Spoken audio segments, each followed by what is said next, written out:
শিশু নিউমোনিয়ার সচেতনতা রোগ সুরক্ষা শুরু শীর্ষ গোল টেবিল বৈঠকে 20 নভেম্বর বিশ্ব শিশু দিবস উপলক্ষে মূলত আজকের এই গোল টেবিল বৈঠকের আয়োজন।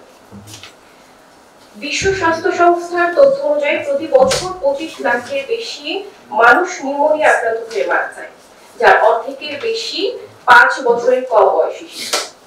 বাংলাদেশে এখনো শিশু মৃত্যুর অন্যতম প্রধান কারণ নিউমোনিয়া।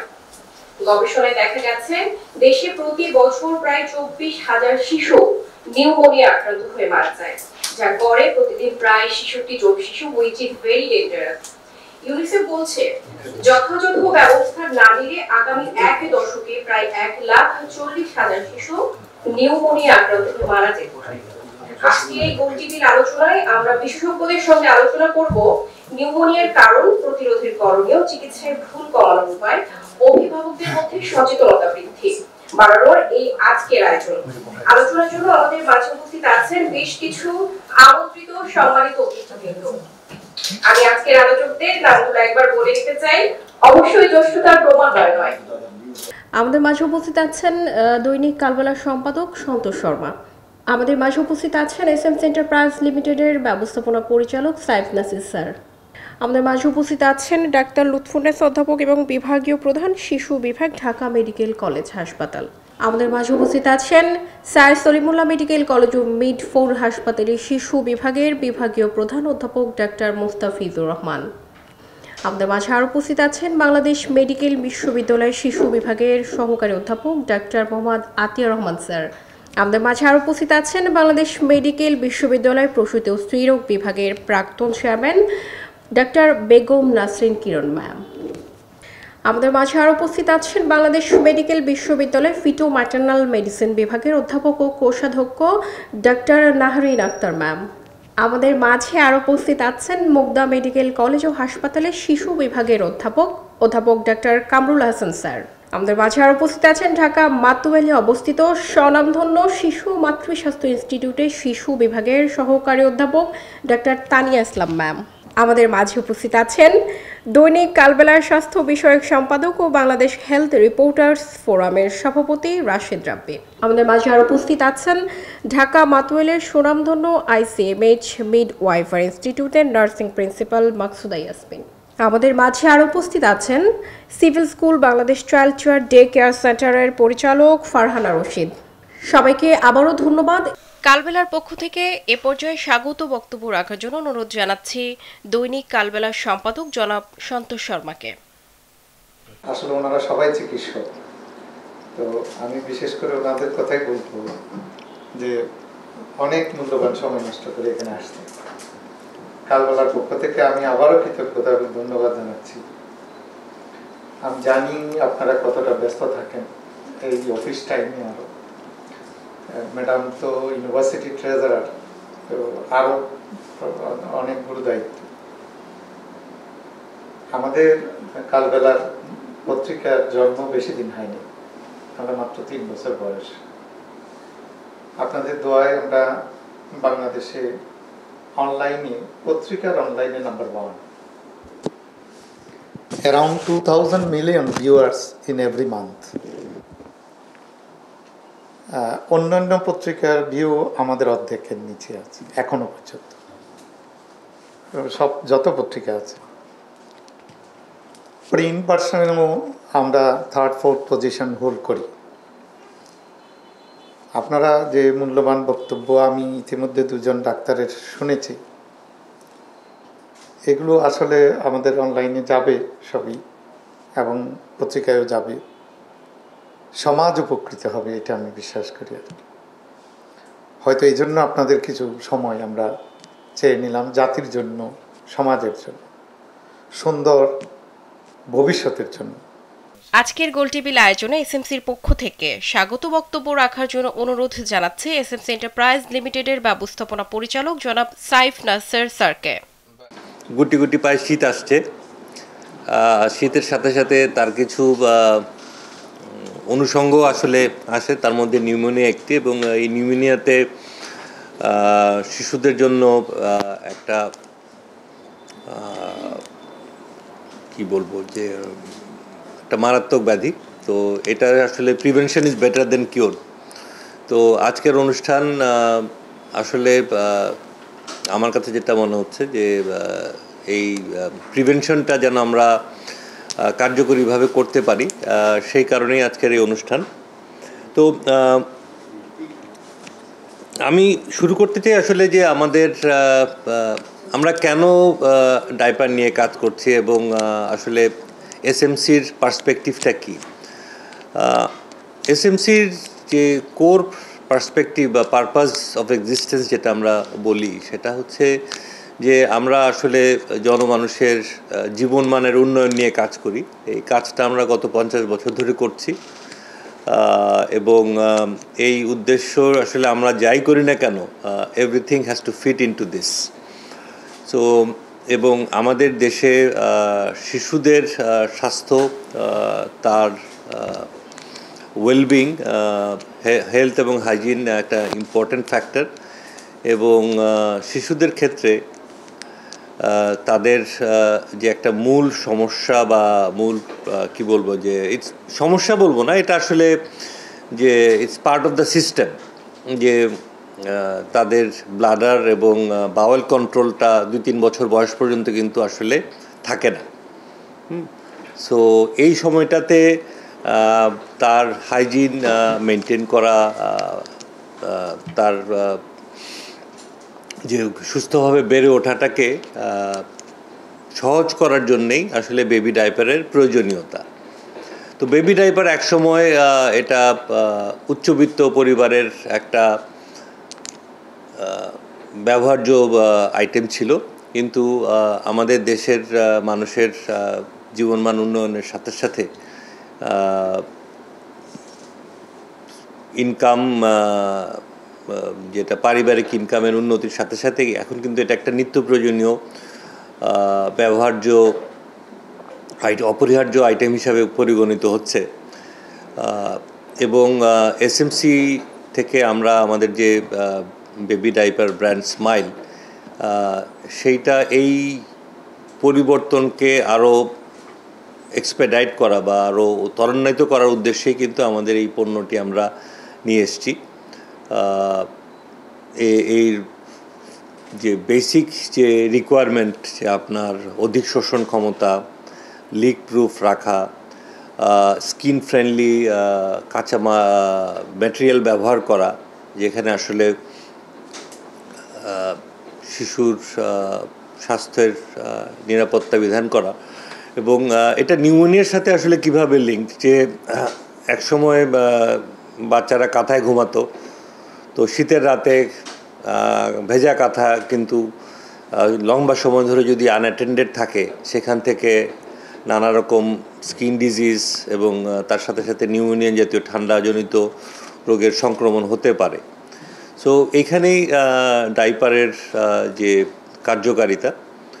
তো এই ব্যাপারটা আসলে যে এখানে আমরা যেটা মনে করি যে সচেতনতার একটা বিরাট মানে অভাব রয়েছে, যে আসলে আমরা কেন ডাইপার ব্যবহার করব, এটার উপকারিতাতে কী করলে বাচ্চাদের কি বেনিফিট হবে, এই ব্যাপারে আসলে যে বেসিক সচেতনতা বা বেসিক অ্যাওয়ারনেস, সেটার একটা অভাব আছে। এবং সেই সচেতনতা তৈরি করার জন্যে কিন্তু আমরা কাজ করে যাচ্ছি। এবং আমরা সোশ্যাল মার্কেটিং কোম্পানি হিসেবে মেইন যে কাজটা করি, যে বিহেভিয়ার চেঞ্জ কমিউনিকেশন, আমাদের বাণিজ্যিক কার্যক্রমের থেকে কিন্তু আসলে গ্রাসরুট লেভেলে বা তৃণমূল পর্যায়ে মানুষের কাছে এই মেসেজটা পৌঁছে দেয়া, যে আসলে আপনি কেন ডাইপার ব্যবহার করবেন, এটা করলে আপনার কি বেনিফিট পাবেন, যে সুস্থ শিশু আগামীর ভবিষ্যৎ, এই মেসেজগুলো আসলে প্রতিনিয়ত জনমানুষের কাছে পৌঁছে দেয়া, এটাই কিন্তু আমাদের মূল কি বলবো, যে বাণিজ্যিক কার্যক্রমের একটা প্রধান স্তম্ভ, পিলার। সো সেই হিসাবে আমরা কাজ করে যাচ্ছি। এবং আমরা আপনাদের যে মেডিকেল বা কি বলবো, যে মেডিকেল ডাক্তারে চিকিৎসক, শব্দটা খুঁজে পেতে, হ্যাঁ, চিকিৎসক কমিউনিটি, যে সমাজ, যারা আপনারা আমাদের শিশুদের সুস্থতা নিয়ে কাজ করছেন, আপনাদের কাছে আমাদের আবেদন থাকবে যে আপনারাও এই মেসেজটা যে আসলে ডাইপার এখন কোনো লাক্সারি আইটেম নয়, এটা একটা নিত্য প্রয়োজনীয় ব্যবহার্য প্রয়োজন, সেই ব্যাপারটা যেন আমাদের মায়েরা তাদের মা বাবারা যেন বুঝতে পারেন এবং তারা যেন এই উপলব্ধিটা তাদের মধ্যে আসে। এবং তার সাথে সাথে যে বাংলাদেশের এসএমসির যে কোনো পণ্য কেন আসলে মানুষ ব্যবহার করে বা বিশ্বাস করে, কারণটা হচ্ছে যে আমাদের যে মানের কনসিস্টেন্ট কোয়ালিটির যে সুনাম রয়েছে আমাদের বাজারে, যে আমাদের কিন্তু প্রতিটা প্রোডাক্ট প্রতিটা পণ্য কিন্তু বা টপ 3টা বা 4টা ব্র্যান্ডের মধ্যে আছে। সো এটা কিন্তু গত 50 বছর ধরে আমাদের যে নিষ্ঠার সাথে যে আমরা কাজ করেছি তারই প্রতিফলন। সো সেই ক্ষেত্রে বাচ্চার মা বাবারা যখন ডাইপার ব্যবহার কথা চিন্তা করবেন, তারা যেন স্মাইলের কথা চিন্তা করেন, স্মাইল যেন তাদের পছন্দ হিসেবে একটা কনসিডার করেন, এই মেসেজটা আপনাদের থ্রুতে আমরা ওনাদের কাছে পৌঁছে দিতে চাই। ধন্যবাদ আপনাদের সবাইকে। আমরা চলে যাচ্ছি আমাদের মূল পর্বে। প্রথমেই সাধারণ সর্দি কাশি কিভাবে নিউমোনিয়ায় পরিণত হয়, এই রোগের কারণ ও পরিবেশগত প্রভাবের বিশ্লেষণ ও নিউমোনিয়ার প্রকোপের সাথে আবহাওয়ার সম্পর্ক নিয়ে কথা বলবেন স্যার সলিমুল্লাহ মেডিকেল কলেজ ও মিটফোর্ড হাসপাতালের শিশু বিভাগের বিভাগীয় প্রধান অধ্যাপক doctor Mostafizur Rahman sir. Request করছি আপনার মূল্যবান বক্তব্য রাখার জন্য।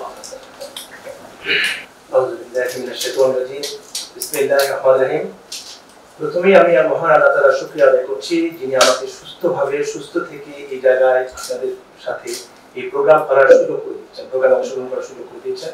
আমি ধন্যবাদ জানাতে চাই কালবেলাকে, যারা আমাদের এই প্রোগ্রামে এসে অংশগ্রহণ করে আমাদের সম্মানিত করেছেন, আমাদের সঙ্গে দেশবাসীর পরিচয় করে দিচ্ছেন।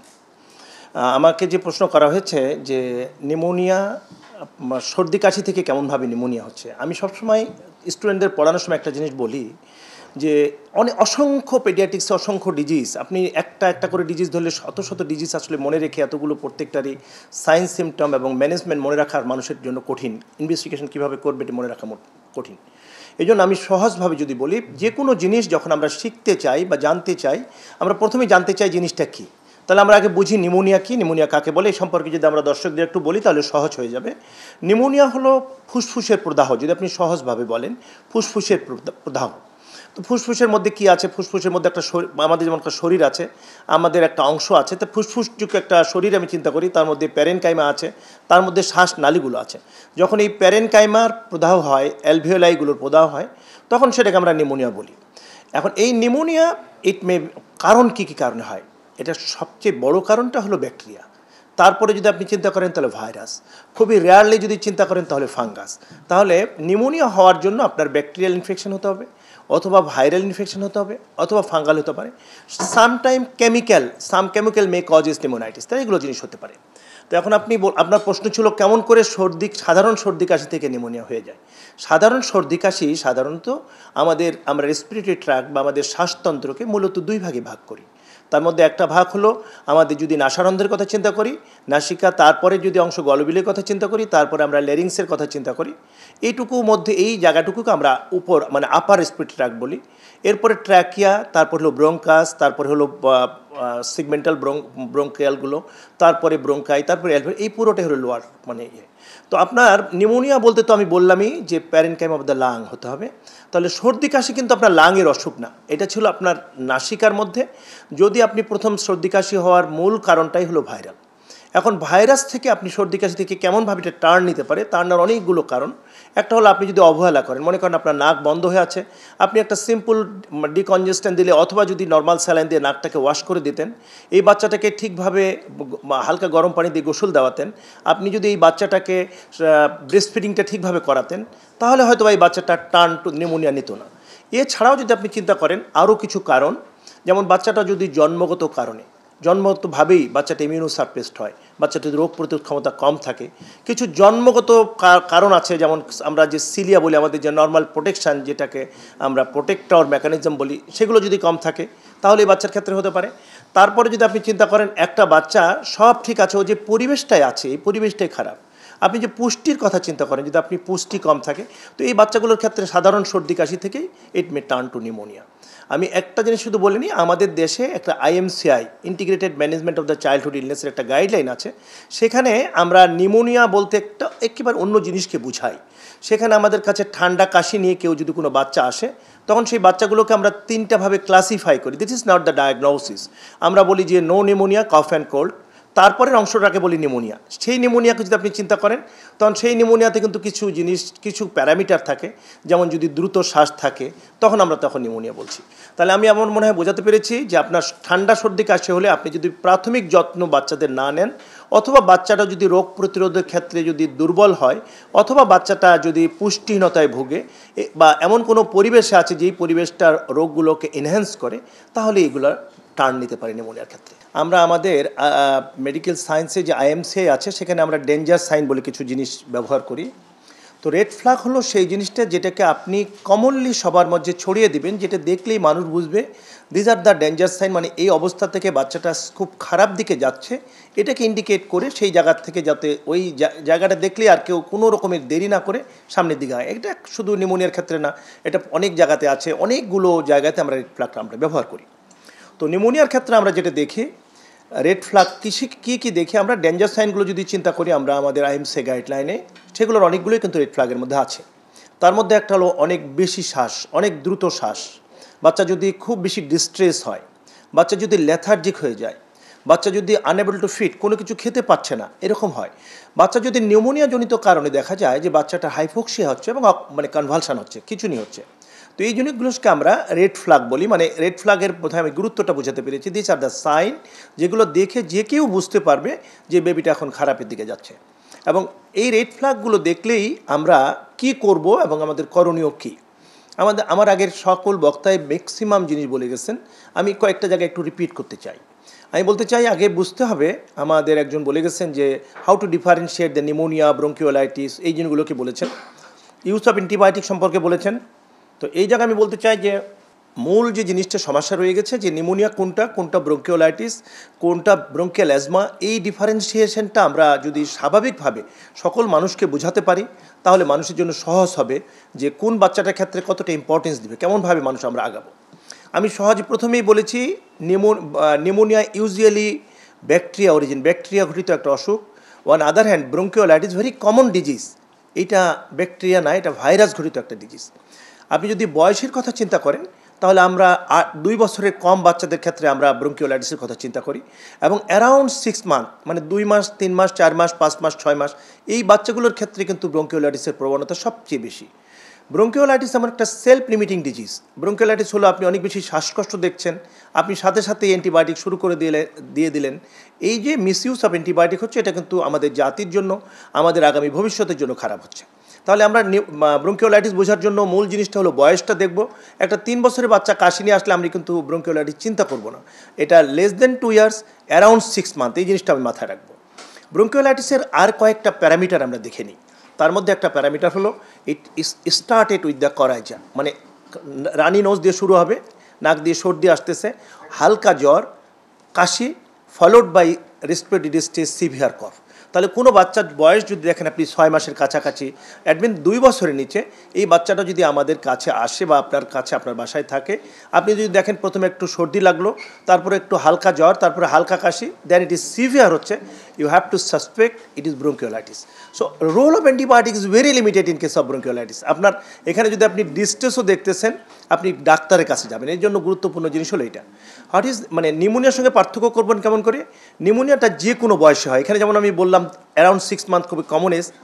নিউমোনিয়া কিন্তু যে কোনো বয়সে হতে পারে, 1 দিনের বাচ্চা, 2 দিনের বাচ্চা থেকে শুরু করে এটা 80 বছরের বৃদ্ধ পর্যন্ত হতে পারে।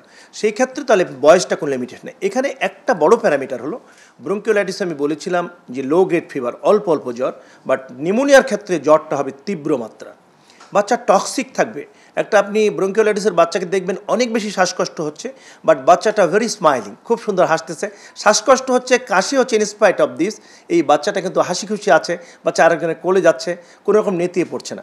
অন আদার হ্যান্ড যদি নিউমোনিয়া হয়, এই বাচ্চাটার জ্বরটা বেশি থাকবে বা এটা ভেরি টক্সিক থাকবে অথবা নেতিয়ে পড়বে। তাহলে এই প্যারামিটারটা দিয়ে আপনি বুঝতে পারবেন which one is pneumonia, which one is bronchiolitis.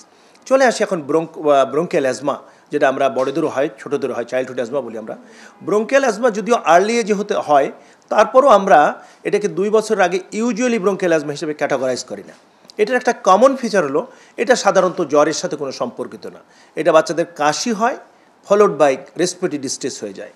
এখন কাশি হয়, রেসপিরেটরি ডিস্ট্রেস হয়ে যায়, ভিতরে সাঁই শব্দ হয়। আর একটা বড় জিনিস থাকে কি repeated history of the repeated attack. দেখা যাচ্ছে এসে বলতেছে যে মা বা আপনি দেখতেছেন আপনার বাচ্চাটা প্রতি বছরে 2বার 3বার এরকমভাবে অ্যাটাক হচ্ছে, তাহলে you have to suspect most likely আপনার বাচ্চাটা ব্রঙ্কিয়াল অ্যাজমা বা যেটাকে আমরা হাঁপানি রোগ বলি, এই রোগে আক্রান্ত হয়েছে। তো এখন চলে আসে ইউজ অফ অ্যান্টিবায়োটিক ইন কোন জায়গায় আপনি অ্যান্টিবায়োটিক কেমনভাবে ব্যবহার করবেন।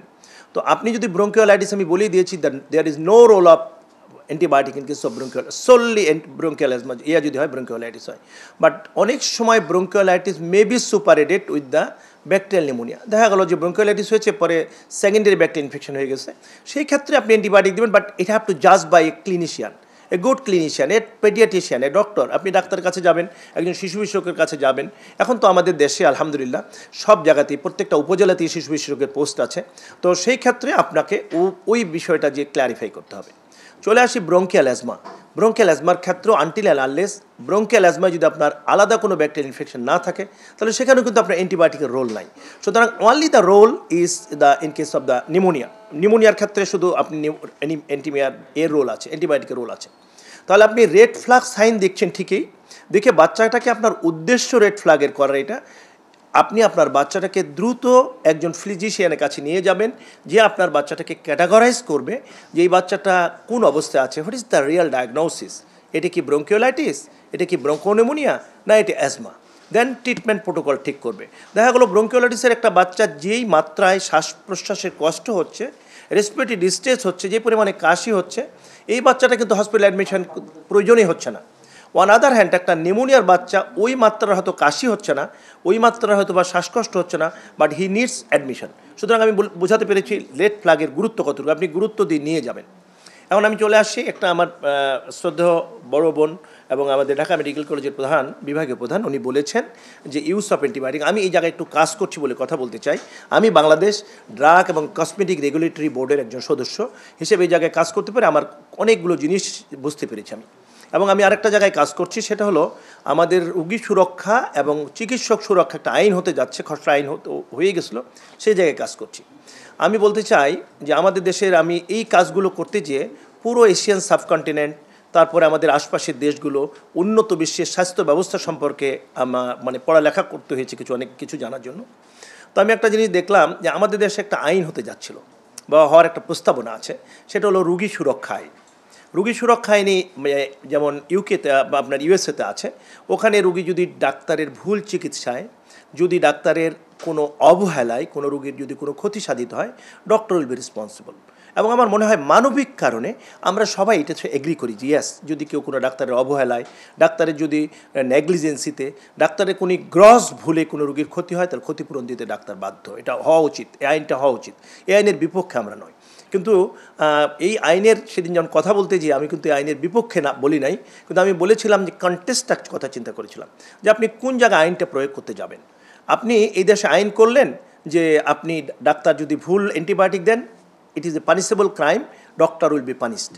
কিন্তু আমি বললাম যে আমাদের দেশে আমাদের স্ট্যাটিক্যাল অ্যানালাইসিস অনুযায়ী around 60% patient taking their drug from the pharmacist or unregistered doctor. Only 40% of the patient come to the registered physician. তো আপনি এই যে 60% যারা আছে তাদের তো আপনি আইনের আওতায় আনতে পারছেন না। তো আমি বললাম যে বিষয়টা এরকম হলো যে আপনি একটা গাড়ি নিয়ে দাঁড়ালেন, বললো নো পার্কিং লেখা আছে, আপনার ফাইন হয়ে গেল। হোয়ারেস একটা অটো দিক দিয়ে উল্টো দিক দিয়ে আসতেছে, তাকে আপনি ধরতে পারছেন না। তো আমি তখন বলেছিলাম যে আইন অবশ্যই প্রয়োজন, বা কন্টেস্ট বা প্রেক্ষাপটটা ভেরি ইম্পর্টেন্ট, আপনি কোন প্রেক্ষাপট আইনটা করতে চান। তো আমরা মনে করি এই যে মিসইউজ অফ অ্যান্টিবায়োটিকের কথা নিয়ে আসছিলাম, তো আমি ড্রাগ সুরক্ষা আইনে যে দেখলাম যে আমি বলেছি বারবার প্রত্যেকটা মিটিংয়ে বলছি যে আমরা যেমন আমাদের মূল কাজটা হলো একটা ড্রাগকে আমি অনুমোদন দেবো কিনা। একটা ড্রাগ যখন অনুমোদনের কথা আসছে তখন কিন্তু ওখানে প্রশ্ন আসতেছে এই ড্রাগটা মিসইউজ হবে কিনা। তখন আমি বললাম মিসইউজ কাকে বলে সেটা বুঝতে হবে। যে ইউজ করতে পারে সেটা হলো মিসইউজ, উনি ইউজ করার অধিকার রাখেন, উনি করতে যে ভুল করতে, দিস ইজ মিসইউজ। আর আপনি যদি বলেন ওনার অধিকারেই নাই, কিন্তু উনি এই ড্রাগটাকে ব্যবহার করছেন। আমি বললাম আপনি ড্রাগটা দিয়ে দেবেন আপনি মার্কেটে, it will use by the pharmacist. উনি জানেন না, উনি শুনেছেন যে এই ওষুধটা খেলে ব্লাড প্রেশার কমে বা এই ওষুধটা খেলে ব্যথা কমে, but to does not know it is nephrotoxic drug, এটা একটা কিডনির ক্ষতিকারক ড্রাগ। ও বোঝেই না এই লোকটা যে আসছে তার হয়তো বা ক্রনিক কিডনি ডিজিজ আছে। উনি বলছে আমি তো শুনছি ফার্মেসি আমাকে রিপ্রেজেন্টেটিভ বলে গেছে যে এই ওষুধটা দিলে ব্যথাটা দ্রুত ভালো হবে, ওই ওষুধটা দিয়ে দিচ্ছে। তো আমি বলতে চাচ্ছি আমাদের দেশের প্রেক্ষাপট এখনও ওই অবস্থা আমরা যেতে পারি নাই যেখানে misuse of the antibiotic misuse of the অ্যান্টিবায়োটিকটাকে আমরা কমাবো।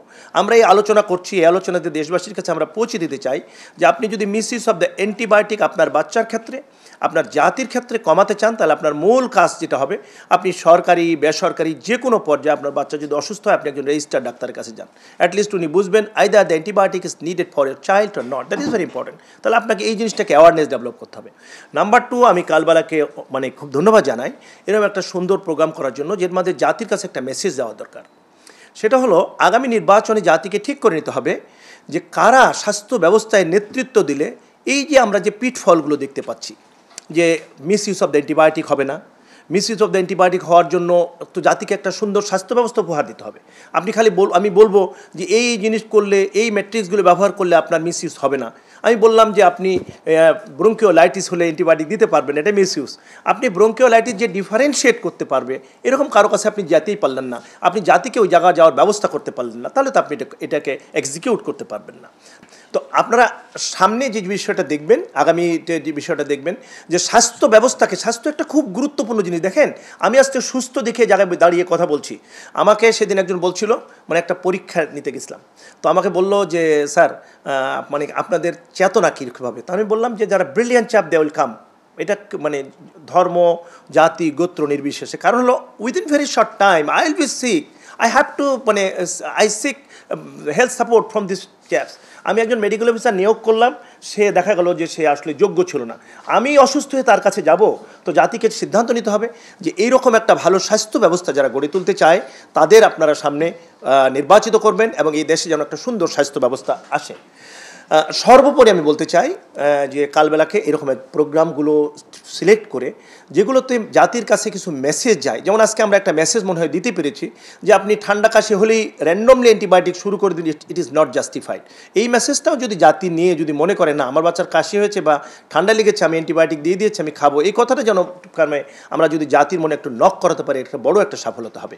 আমি সবশেষে একটি কথা বলি, শেষ করবো আমার বক্তব্য, যে মিসইউজ অফ দ্য অ্যান্টিবায়োটিক যদি আমরা এখন বন্ধ করতে না পারি, গোটা বিশ্বের জন্য একটা অ্যালার্মিং বিষয় হয়ে গেছে যে ইউজ অফ অ্যান্টিবায়োটিক অন্য বিশ্বের অনেক দেশে, কিন্তু আপনারা জানেন, এখানে দাদা আছেন সবাই জানেন, আমার বন্ধু কিছুদিন আগে বিদেশে একটা জায়গায় গেছে, তার রক্ত আমাশয় হয়েছে। হি কল মি, আমি বললাম একটা সিপ্রো খাও, বলে বন্ধু ওষুধটা তো নাই। আমি বললাম go to the pharmacy and purchase a drug. তো গেছে অ্যাকর্ডিংলি আমার কথা শুনে, he could not purchase this, কিনতে পারে নাই।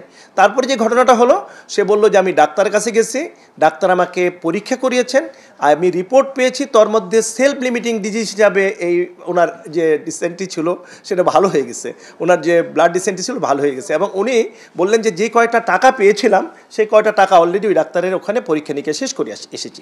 তো আমি বলতে চাচ্ছি যে এই অ্যালার্মিং অ্যান্টিবায়োটিক যেরকমভাবে ব্যবহার হচ্ছে, বাংলাদেশে খালি বলবো না, বাংলাদেশে ইন্ডিয়ায় যে দেশগুলোতে অ্যান্টিবায়োটিক ইউজের উপর, ওটিসির মতো অ্যান্টিবায়োটিক ইউজের উপর আইন এবং আইনের প্রয়োগ নাই, সেই দেশগুলো কিন্তু গোটা বিশ্বের জন্য একটা ভয়ঙ্কর থ্রেট হয়ে উঠতেছে। এই জন্য আমি বলি আপনারা এখন প্রোগ্রাম করেন, জাতিকে অ্যাওয়ার করেন সামনে একটা সুন্দর স্বাস্থ্য ব্যবস্থা গড়ে তোলার জন্য। Those are committed to give a very nice health system, তাদের আমরা নির্বাচিত করি, তারা আসুক, তারা সামনে এসে নেতৃত্ব দেখ, সুন্দর স্বাস্থ্য ব্যবস্থা হোক, সব সুস্থ শিশু হোক আমাদের দেশে। আর শিশুরাই তো একদিন আমার এই জায়গাটা আসবে, আমি অসুস্থ হব, আমি যেন ওই ডাক্তারের কাছে যে ভালো চিকিৎসা নিতে পারি, এই আশাবাদ ব্যক্ত করে কালবেলাকে বিশেষভাবে এসএমসি আমাদের সবসময় পাশে দাঁড়ায়, তাদের প্রোডাক্টগুলোর গুণগত মান সম্পর্কে আমার বলার অপেক্ষা রাখে না, তারা গুড কোয়ালিটি প্রোডাক্ট নিয়ে আসে। তাদের সবাইকে ধন্যবাদ জানিয়ে, আজকের উপস্থাপিকে ধন্যবাদ জানিয়ে শেষ করছি। আসসালামু আলাইকুম রহমতুল্লাহ। ধন্যবাদ স্যার আপনার মূল্যবান বক্তব্যটি রাখার জন্য। এই পর্যায়ে প্রি-ম্যাচিওর শিশুরা নিউমোনিয়ার উচ্চ ঝুঁকিতে থাকার কারণ, অপুষ্ট বা কম ওজনের শিশুদের নিউমোনিয়া প্রতিরোধী করণীয় বিষয়ে কথা বলবেন মুক্তা মেডিকেল কলেজ ও হাসপাতালের শিশু বিভাগের অধ্যাপক doctor Kamrul Hasan sir. Sir আপনার মূল্যবান বক্তব্যটি রাখার জন্য অনুরোধ জানাচ্ছি। ধন্যবাদ। আমার বক্তব্য শুরুর প্রথমে আমি যে জিনিসটা বলতে চাচ্ছি যে প্রি-ম্যাচিওর বেবি যেগুলোকে আমরা বলি অপরিণত, সেটা একটু ডেফিনিশন আমি দিতে চাই। সবাই জানেন, তারপরেও আমি আর একটু বলতে চাই। গর্ভকাল যদি 37 সপ্তাহের আগে কোনো বাচ্চা জন্ম নেয়, এগুলোকে আমরা প্রি ম্যাচিউর বা প্রি টার্ম বাচ্চা বলি। তারপরও এর মধ্যে অনেকগুলো ক্লাসিফিকেশন আছে। আমরা এটাকে বলতে পারি late preterm, moderate preterm, very preterm, extreme preterm. এই ক্লাসিফিকেশনটা অ্যাকচুয়ালি গর্ভকাল কতটুকু সময় বাচ্চাটা পেটে ছিল তার উপর নির্ভর করে। যেমন যদি 34 থেকে 36 সপ্তাহ পর্যন্ত কোনো বাচ্চা পেটে থাকে তারপর ভূমিষ্ঠ হয়, তাদের আমরা বলি হচ্ছে লেট প্রিটার্ম।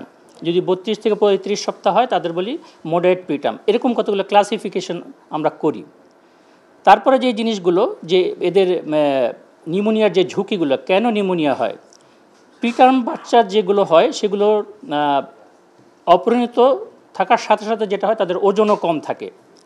তো এই কারণে যে জিনিসগুলো হয়, 4টা ডিস্টিংক্ট কজ আছে যেই কারণে বাচ্চারা ঝুঁকিতে থাকে। প্রথম কারণ যেটা, সেটা হচ্ছে ইমিউনিটি বা রোগ প্রতিরোধ করার ক্ষমতা। ছোট বাচ্চা যারা থাকে তাদের রোগ প্রতিরোধ করার ক্ষমতা স্বাভাবিক ওজনের বাচ্চার চাইতে স্বাভাবিকভাবেই কম থাকে। দ্বিতীয় কারণ যেটাকে আমরা বলি ইম্যাচিউর লাং। ইম্যাচিউর লাং বলতে আমরা বুঝি যে লাং আসলে ফাংশনিং হতে একটা কেমিক্যাল সাবস্টেন্স লাগে, সেটাকে আমরা বলি সারফেক্ট্যান্ট। এবং এই সারফেক্ট্যান্ট যদি না থাকে লাংয়ে, লাংটা পুরোপুরি ইনফ্লেট থাকতে পারে না। তখন যেটা হয় যে ইনফেকশন হওয়াটা এই ব্যাপারটা খুব দ্রুত গতিতে হয়। 3 নম্বর যেটা, যে লো বার্থ ওয়েট যে বাচ্চাগুলো আছে অথবা প্রিটার্ম বাচ্চাগুলো, এগুলোকে প্রায়ই ক্ষেত্রেই হসপিটালে ভর্তি হতে হয়। হসপিটালে ভর্তি হতে হলে যেটা হয়, হসপিটালে অ্যাকোয়ার্ড কিছু ইনফেকশন আছে, সেগুলো থেকে বাচ্চারা আক্রান্ত হতে পারে। এবং এদের মধ্যে প্রিটার্ম বাচ্চাদের যাদের ওজন একটু ভালো, 1800 গ্রামের থেকে উপরে, এগুলোকে আমরা অনেক সময় বাসায় পাঠাই। তো বাসায় গেলে যে জিনিসটা হয়, সেখান থেকেও নিউমোনিয়া হতে পারে, সেটাকে আমরা বলি কমিউনিটি অ্যাকোয়ার্ড নিউমোনিয়া। আর প্রিম্যাচিউর বাচ্চাগুলোর একটা ফিডিং ডিফিকাল্টি থাকে সবসময়। এই ফিডিং ডিফিকাল্টি থেকে একটা সমস্যা হতে পারে যে খাবার যখন আমরা খাওয়াই সেটা ফুসফুসে চলে যেতে পারে, যেটাকে আমরা অ্যাসপিরেশন নিউমোনিয়া বলি।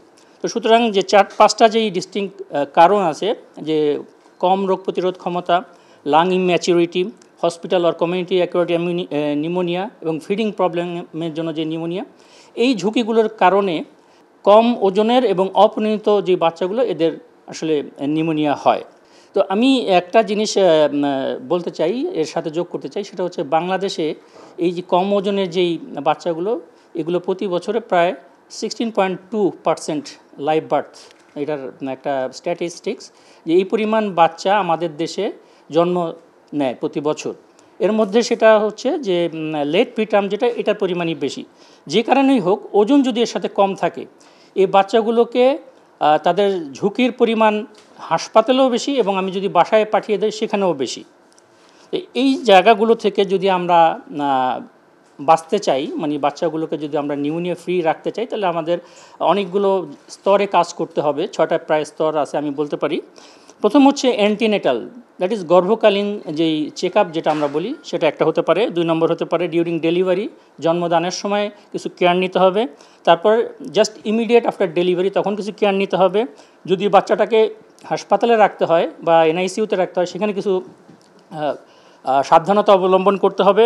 তারপর যখন আমরা ছেড়ে দিব, কারণ বাচ্চাটা একেবারে পুরোপুরি নর্মাল ওয়েট অথবা টার্মের কাছাকাছি এনে আমরা ছাড়তে পারি না, একটু আগেই ছাড়তে হয়। সুতরাং বাসায় গিয়ে কিছু ঝুঁকির মধ্যে সে পড়বে, সেই জায়গায় কাজ করতে হবে। আর যারা বাচ্চাকে দেখাশোনা করবেন, বাবা মা বা যারাই করেন, তাদের কিছু এডুকেশনের ব্যাপার আছে। তো যদি আমি এগুলো আলাদা আলাদা বলি, অ্যান্টিনেটাল যে ব্যাপারগুলো আছে, প্রথম থেকে যেটা খেয়াল করতে হবে, মায়েদের ডায়াবেটিস, হাইপারটেনশন, প্রি অ্যাক্লামশিয়া, এই ব্যাপারগুলোকে অ্যাড্রেস করতে হবে। কারণ এই ডিজিজগুলোর কারণেই অপরিণত শিশু জন্ম নিতে পারে। যদি আমি প্রপারলি অ্যান্টিনেটাল চেক আপে যাই এবং ডায়াবেটিস, হাইপারটেনশন এবং প্রি অ্যাক্লামশিয়া এই জিনিসগুলোকে অ্যাড্রেস করি, তাহলে কম ওজনের বাচ্চার জন্মের হারটা কমে যাবে, 1 নম্বর।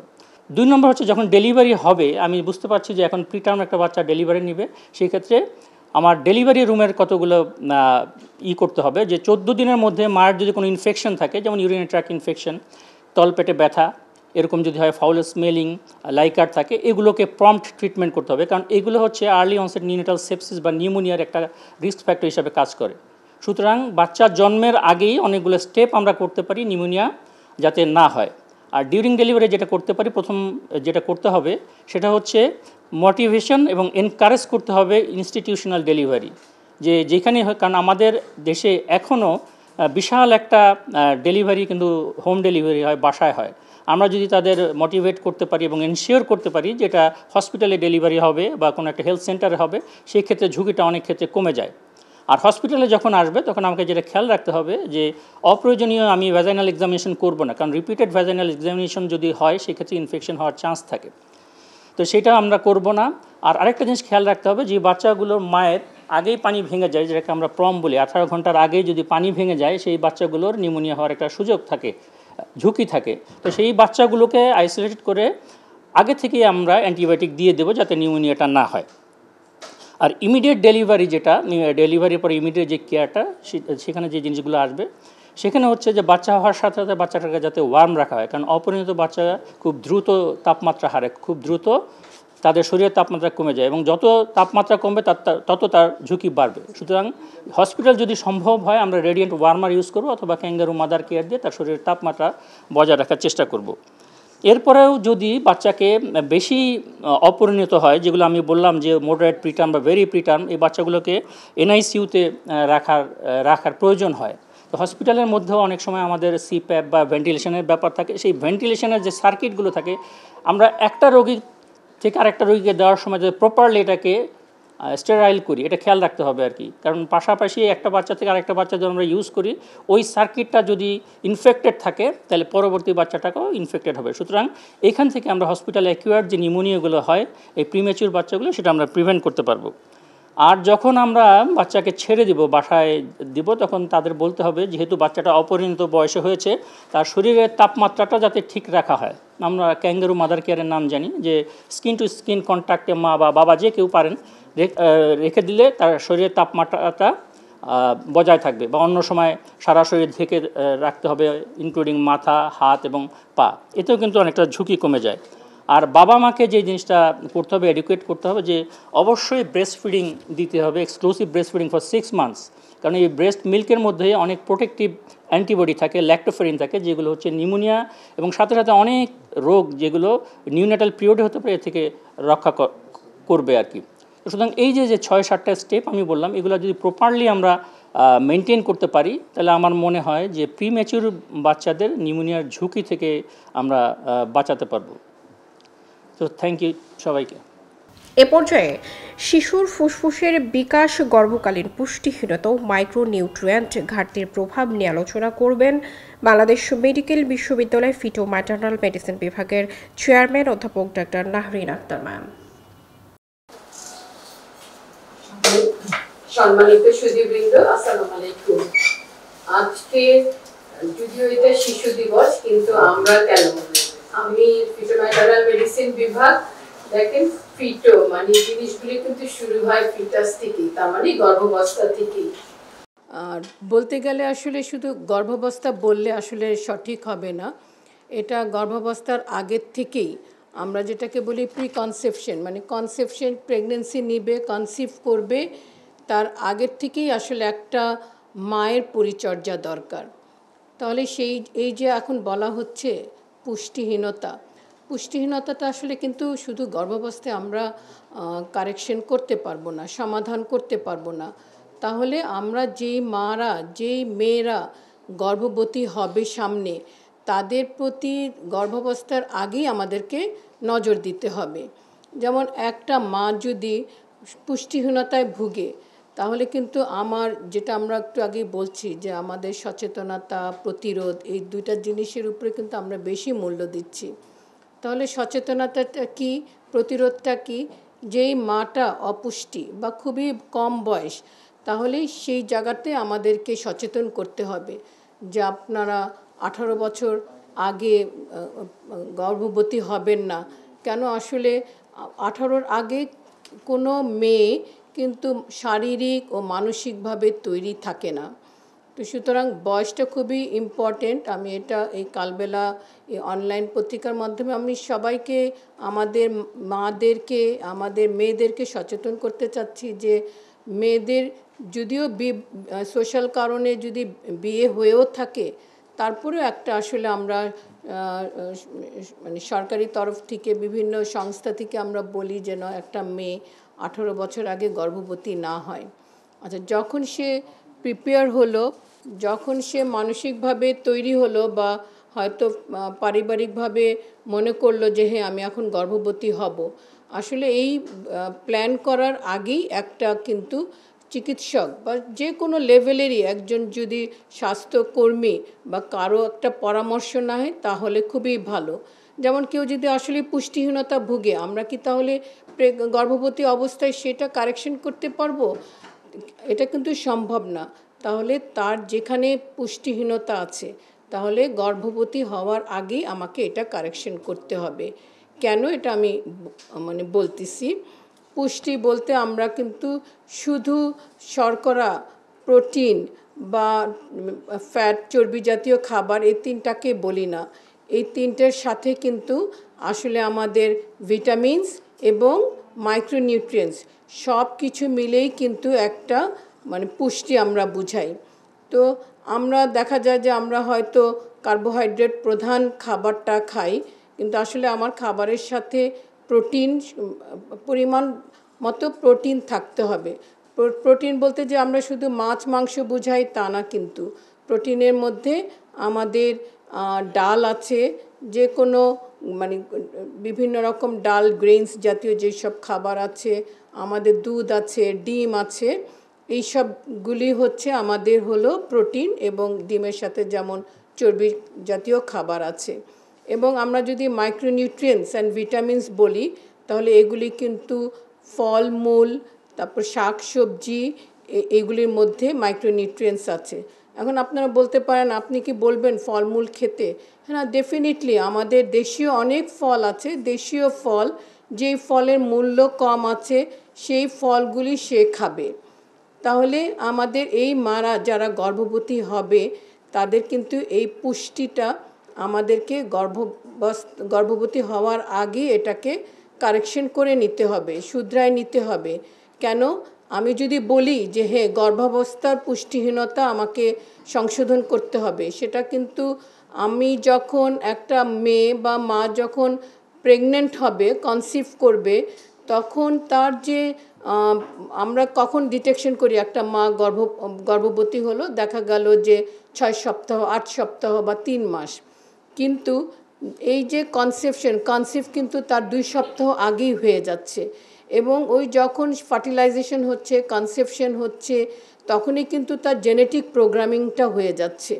তো আমরা যদি গর্ভবতী হওয়ার আগেই যদি এই কারেকশনটা না করি, তাহলে যখন সে কনসিভ করলো এবং আর্লি প্রেগনেন্সি হলো, তখন কিন্তু তার জেনেটিক প্রোগ্রামিংটা হয়ে গেল, এবং ওই সময় যদি পুষ্টিহীনতা থাকে তাহলে ওই জেনেটিক প্রোগ্রামের সময় কিন্তু তার যে ডেভেলপমেন্ট, প্রতিটা অঙ্গর যে ডেভেলপমেন্টটা হবে সেখানে একটা ঘাটতি হতে পারে।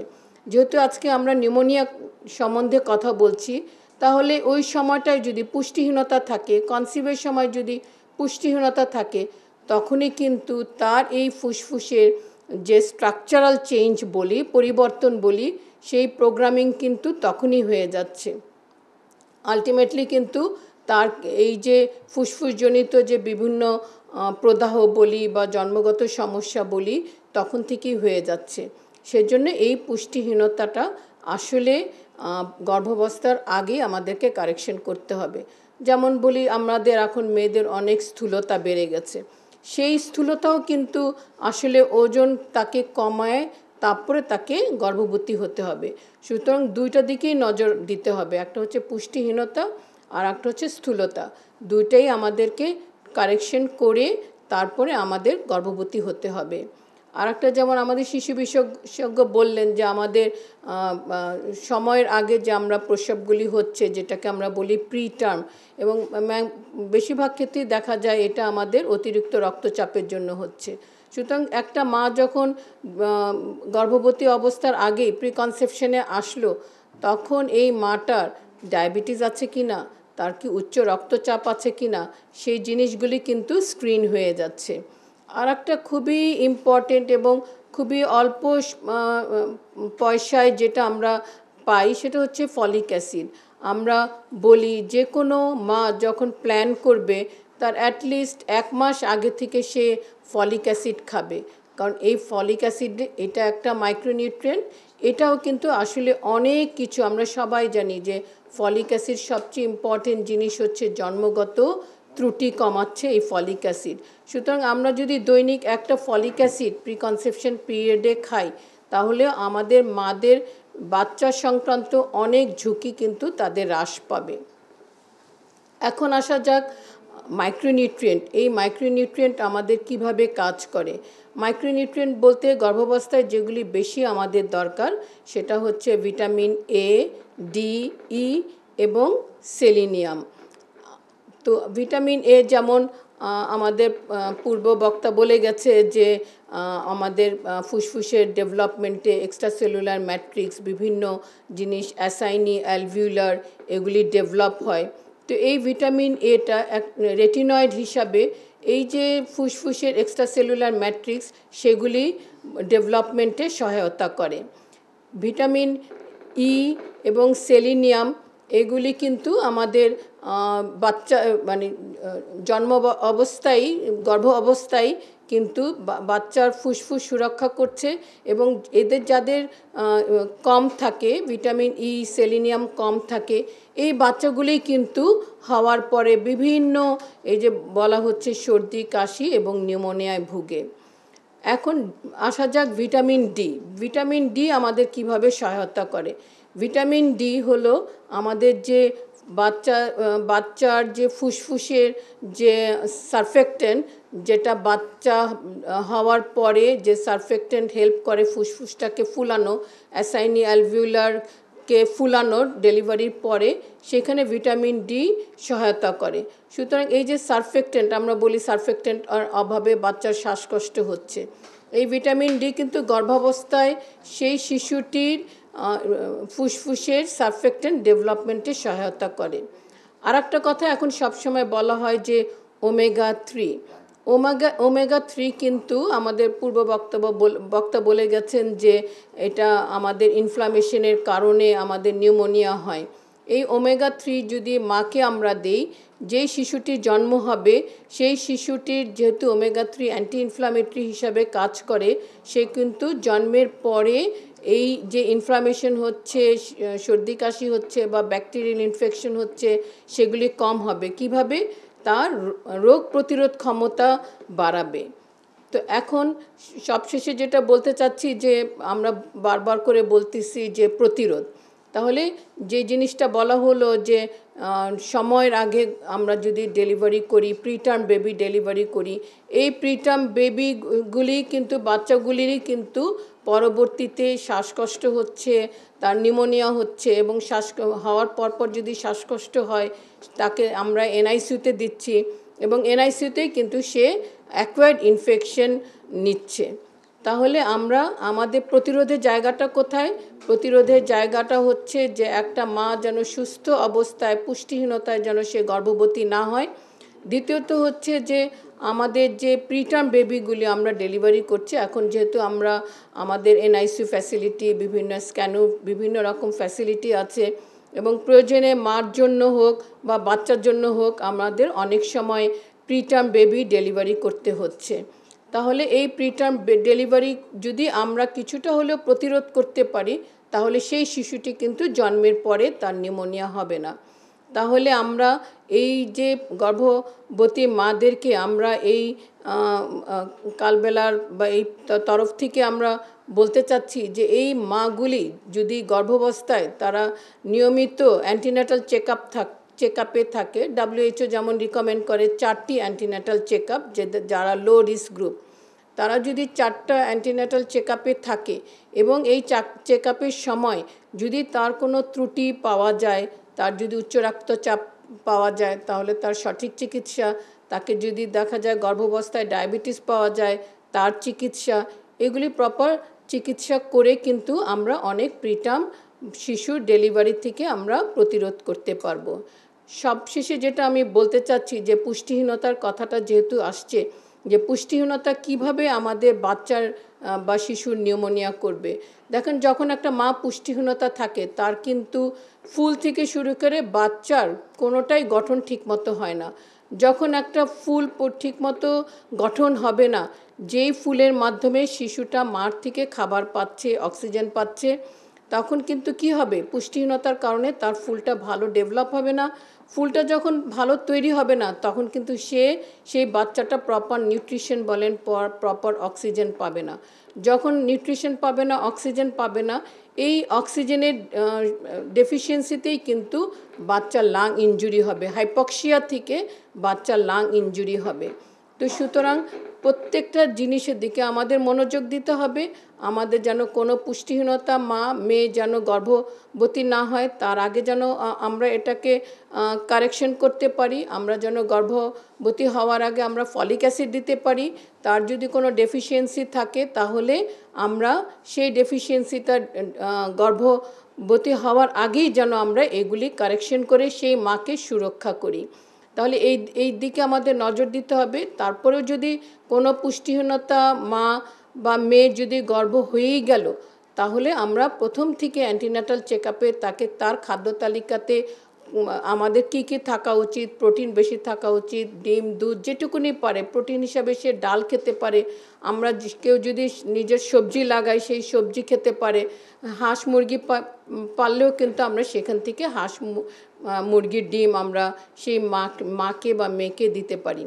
তাহলে আমাদেরকে পুষ্টিহীনতা কারেকশন করতে হবে, মাইক্রোনিউট্রিয়েন্ট এগুলি কারেকশন করতে হবে। আর একটা প্রতিরোধের জায়গাটা হচ্ছে যাতে আমরা প্রিটার্ম বেবি ডেলিভারি না করি, কারণ আমাদের বাচ্চাদের ফুসফুস পুরা ডেভেলপ হয় হচ্ছে 36 সপ্তাহে। সুতরাং 36 সপ্তাহের আগে যদি কোনো বাচ্চা ডেলিভারি হয় সেই বাচ্চাটার কিন্তু আসলে ফুসফুস অপরিপক্ক থাকবে। এবং 32 থেকে 34 সপ্তাহে যদি আমাদের ডেলিভারি প্রয়োজনীয় হয়, আমাদের কিন্তু আমাদের ইনজেকশনও আছে যাতে সারফেক্টেন্ট ম্যাচুরিটি হয়। সেজন্য এখন কিন্তু আমরা স্টেরয়েড দিই।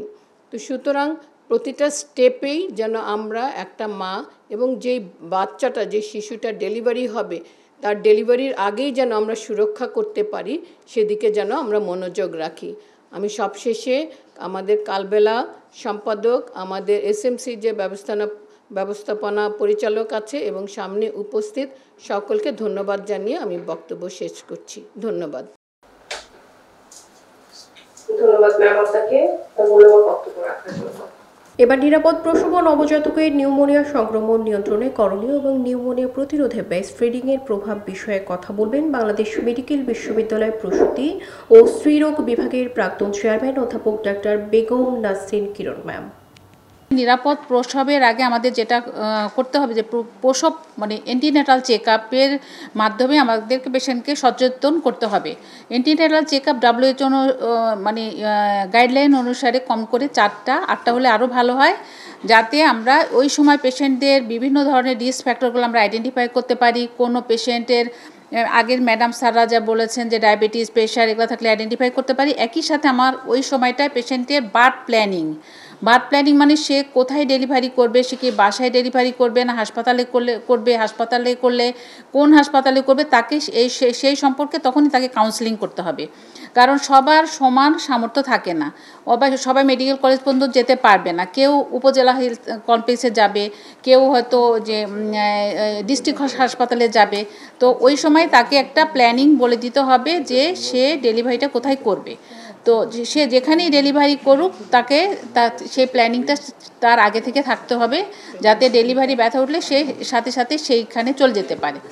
এখন প্রসবকালীন যে সেবাটা, তো যেটা হলো যে ডেলিভারিটা কিভাবে হবে, ডেলিভারিটা অবশ্যই ক্লিন ডেলিভারি হতে হবে এবং একটা ট্রেন্ড পারসন যে ডেলিভারিতে অভিজ্ঞ বা ইনফেকশন প্রিভেনশন সম্পর্কে যার আইডিয়া আছে এরকম একজন মানুষের দ্বারা ডেলিভারিটা করাতে হবে। তো ক্লিন বলতে আমরা যেটা বুঝি যে অবশ্যই যে সংক্রমণ প্রতিরোধের যে স্টেপগুলো আছে, যেমন ডেলিভারি আগে হ্যান্ড ওয়াশিং, গ্লাভস পরা, এটা তো খুবই একটা প্রাইমারি ব্যাপার। কারণ যারা ডেলিভারি করে দায় দিয়ে তারা হয়তো অনেক সময় হাত ধোয় না অথবা গ্লাভস না পরেই ডেলিভারি করায়। তো এগুলা খুবই প্রাইমারি একটা ব্যাপার যে এটা করবে। আর ডেলিভারির সময় আমরা WHO যেটা বলেছে যে লেবার কেয়ার গাইড, আগে যেটা ওকে বলা হতো পার্টোগ্রাফ মেনটেন করা, এখন সেটা একটু মডিফাই করে সেটা নাম দেওয়া আছে লেবার কেয়ার গাইড।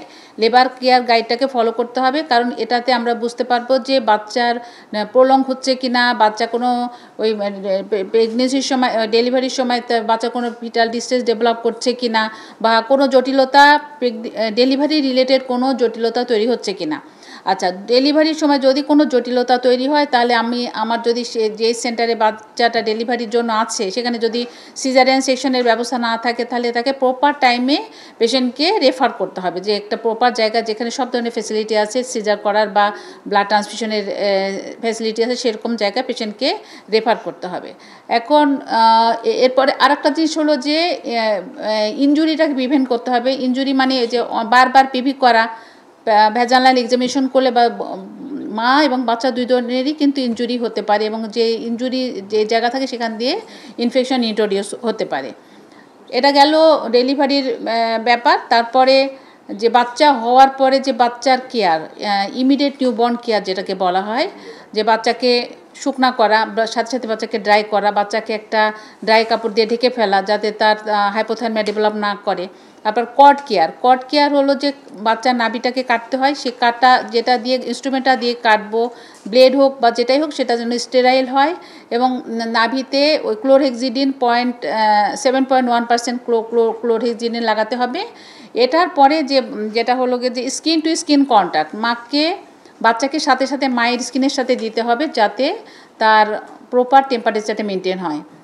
মা যদি অনেক বেশি অসুস্থ থাকে সেটা অন্য কেউ করতে পারে, বাবা করতে পারে, বা নানি দাদি কেউ থাকলে সেটাও করতে পারে। এবং ব্রেস্ট ফিডিংটা বলছে যে আধা ঘন্টার মধ্যে ব্রেস্ট ফিডিংটা এস্টাবলিশ করতে হবে, মানে ইনিশিয়েশন করতে হবে।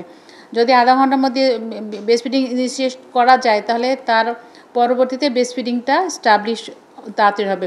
প্রায় দেখবেন পেশেন্টরা বলবে যে আমার বাচ্চা দুধ পাচ্ছে না, দুধ হচ্ছে না, দুধ আসছে না, এটা ম্যাক্সিমাম মাদের কমপ্লেন। তো আধা ঘন্টার মধ্যে যদি ব্রেস্ট ফিডিং ইনিশিয়েট করা যায় তাহলে ওই পরবর্তীতে ব্রেস্ট ফিডিংটা মানে দ্রুত এস্টাবলিশ হয়। আর একটা হলো যে আর একটা যেটা বললাম যেটা হলো পোস্টনেটাল কেয়ার, এটা antenatal care, delivery care, postnatal কেয়ারও WHO রিকমেন্ডেশন 4টা পোস্টনেটাল কেয়ার দিতে হবে। 24 বাচ্চার যদি হোম ডেলিভারি হয় 24 ঘন্টার মধ্যে একটা, 3 থেকে 4 দিনের মধ্যে একটা, 7 দিনে একটা এবং 40 দিনের সময় একটা পোস্টনেটাল কেয়ার দিতে হবে। তো এই সময় পেশেন্টকে কিছু ইনস্ট্রাকশন দিতে হবে যে ম্যাটার্নাল ডেঞ্জার সাইন অ্যান্ড বাচ্চার কোনো ডেঞ্জার সাইন আছে কিনা। ডেঞ্জার সাইন দেখলে সে দ্রুত হাসপাতালে আসবে এবং বাচ্চাকে ভর্তি করাতে হবে।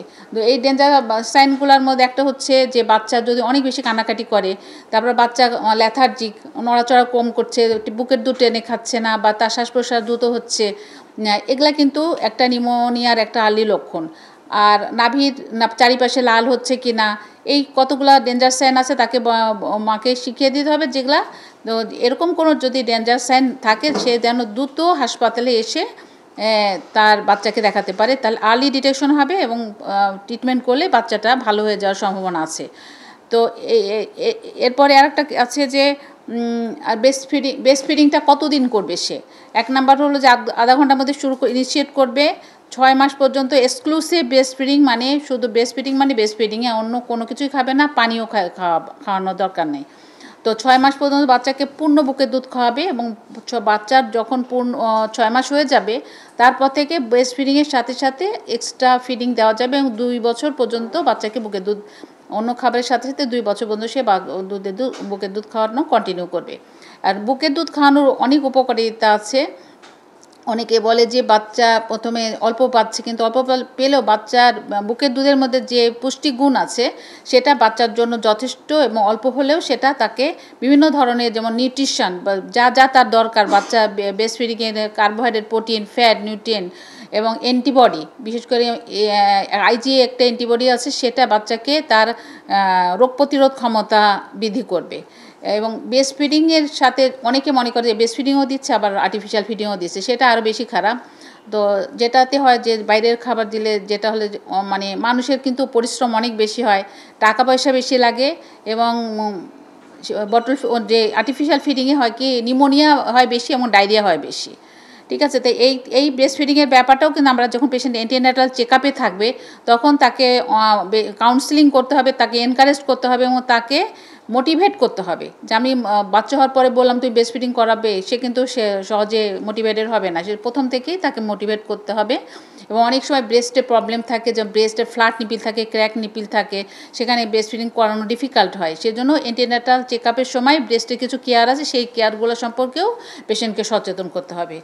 তো ঠিক আছে, আমাকে বলার সুযোগ দেওয়ার জন্য অনেক কালবেলা, এবং এসএমসিকে আমি ধন্যবাদ জানাই। সবাইকে অনেক ধন্যবাদ, থ্যাংক ইউ।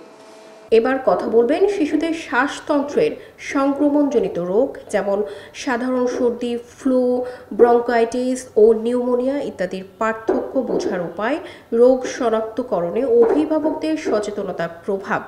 ঢাকার মাতুয়াইলে অবস্থিত স্বনামধন্য শিশু মাতৃ স্বাস্থ্য ইনস্টিটিউটের সহকারী অধ্যাপক ডক্টর তানিয়া ইসলাম ম্যাম এই বিষয়ে কথা বলবেন। আমরা জানি আসলে কিছুদিন আগেই কিন্তু নিউমোনিয়া ডে চলে গেল, গত 12ই নভেম্বর ছিল বিশ্ব নিউমোনিয়া দিবস। সেই হিসেবে আমরা নিউমোনিয়া নিয়ে আজকে এই আলোচনাটা অনুষ্ঠানে সবাই একত্রিত হয়েছি।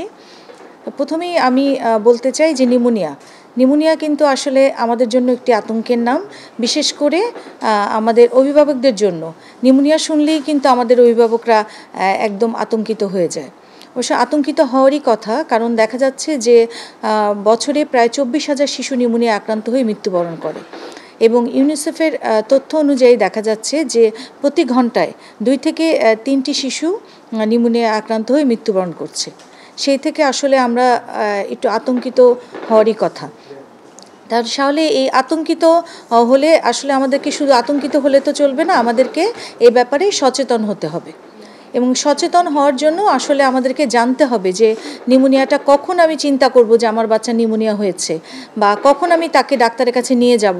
বা আমাদের দেশের যে প্রবণতা যে কিছু ঠান্ডা কাশি হলেই আমরা একটা ডিসপেন্সারি থেকে বা ফার্মেসি থেকে আমরা একটা অ্যান্টিবায়োটিক ওষুধ কিনে খাইয়ে দিচ্ছি, এতে আমার বাচ্চার তার কি এটা সম্পূর্ণ সুরক্ষা হচ্ছে, নাকি উল্টো তার অ্যান্টিবায়োটিক রেজিস্ট্যান্স গ্রো করছে? এইসব বিষয় নিয়ে আসলে আমাদেরকে জানতে হবে। আমাদের এই সচেতনতাটা, বিশেষ করে আমাদের অভিভাবকদের মধ্যে এই সচেতনতাটা খুবই জরুরি। তাহলে এখন যদি আমরা চিন্তা করি এই সময়টা, এই সিজনে আমাদের বাচ্চারা সাধারণত সাধারণ ঠান্ডা কাশি বা ফ্লু আমরা যেটাকে বলে থাকি, নিউমোনিয়া, ব্রঙ্কিওলাইটিস, এই সমস্ত রোগে আক্রান্ত হচ্ছে মেইনলি আমরা যেটা দেখছি। তাহলে আমাদেরকে এই রোগগুলো, যে কোন রোগটা হলে আমরা কিভাবে চিন্তা করব কোন রোগটা, এই ব্যাপারে আসলে আমাদের অভিভাবকদের বিশেষ করে একটা পরিষ্কার ধারণা থাকতে হবে। প্রথমেই যদি আসি যে আমরা সাধারণ ফ্লু বা সাধারণ সর্দি কাশি এবং নিউমোনিয়া, এটাকে আমরা কিভাবে পার্থক্য করব। সাধারণত আমরা কিন্তু লক্ষণ এবং তীব্রতা এগুলো দেখে কিন্তু এই সাধারণ সর্দি কাশি বা নিউমোনিয়াকে পার্থক্য করে থাকি। সাধারণ সর্দি কাশিতে যেমন ঠান্ডা কাশি থাকে, বাচ্চার নাক বন্ধ থাকতে পারে, নাক দিয়ে পানি ঝরা থাকতে পারে, হালকা জ্বর থাকতে পারে, সব কিছুই কিছুটা হালকা থাকবে এবং বাচ্চা কিন্তু অতটা অসুস্থ হবে না। এটা সাধারণত আমরা জানি যে এটা সাধারণত ভাইরাসজনিত হয়ে থাকে, এবং এটা দেখা যাচ্ছে যে 5 থেকে 7 দিনের মধ্যেই ভালো হয়ে যায়। এবং বাচ্চা স্বাভাবিকভাবে খাওয়া দাওয়া করতে করে এবং জ্বরও খুব মারাত্মক থাকে না, হালকা জ্বর থাকে। মানে আমরা দেখছি যে তাহলে এই সাধারণ ঠান্ডা কাশি বা ফ্লুতে সব কিছুই একটু হালকা পরিমাণে থাকে। কিন্তু অন্যদিকে যদি আমরা নিউমোনিয়ার কথা চিন্তা করি, নিউমোনিয়া তো আমরা এতক্ষণ শুনিয়ে ফেলেছি অলরেডি যে ব্যাকটেরিয়া, ভাইরাস, ফাঙ্গাস বিভিন্ন কিছু দিয়ে নিউমোনিয়া হতে পারে।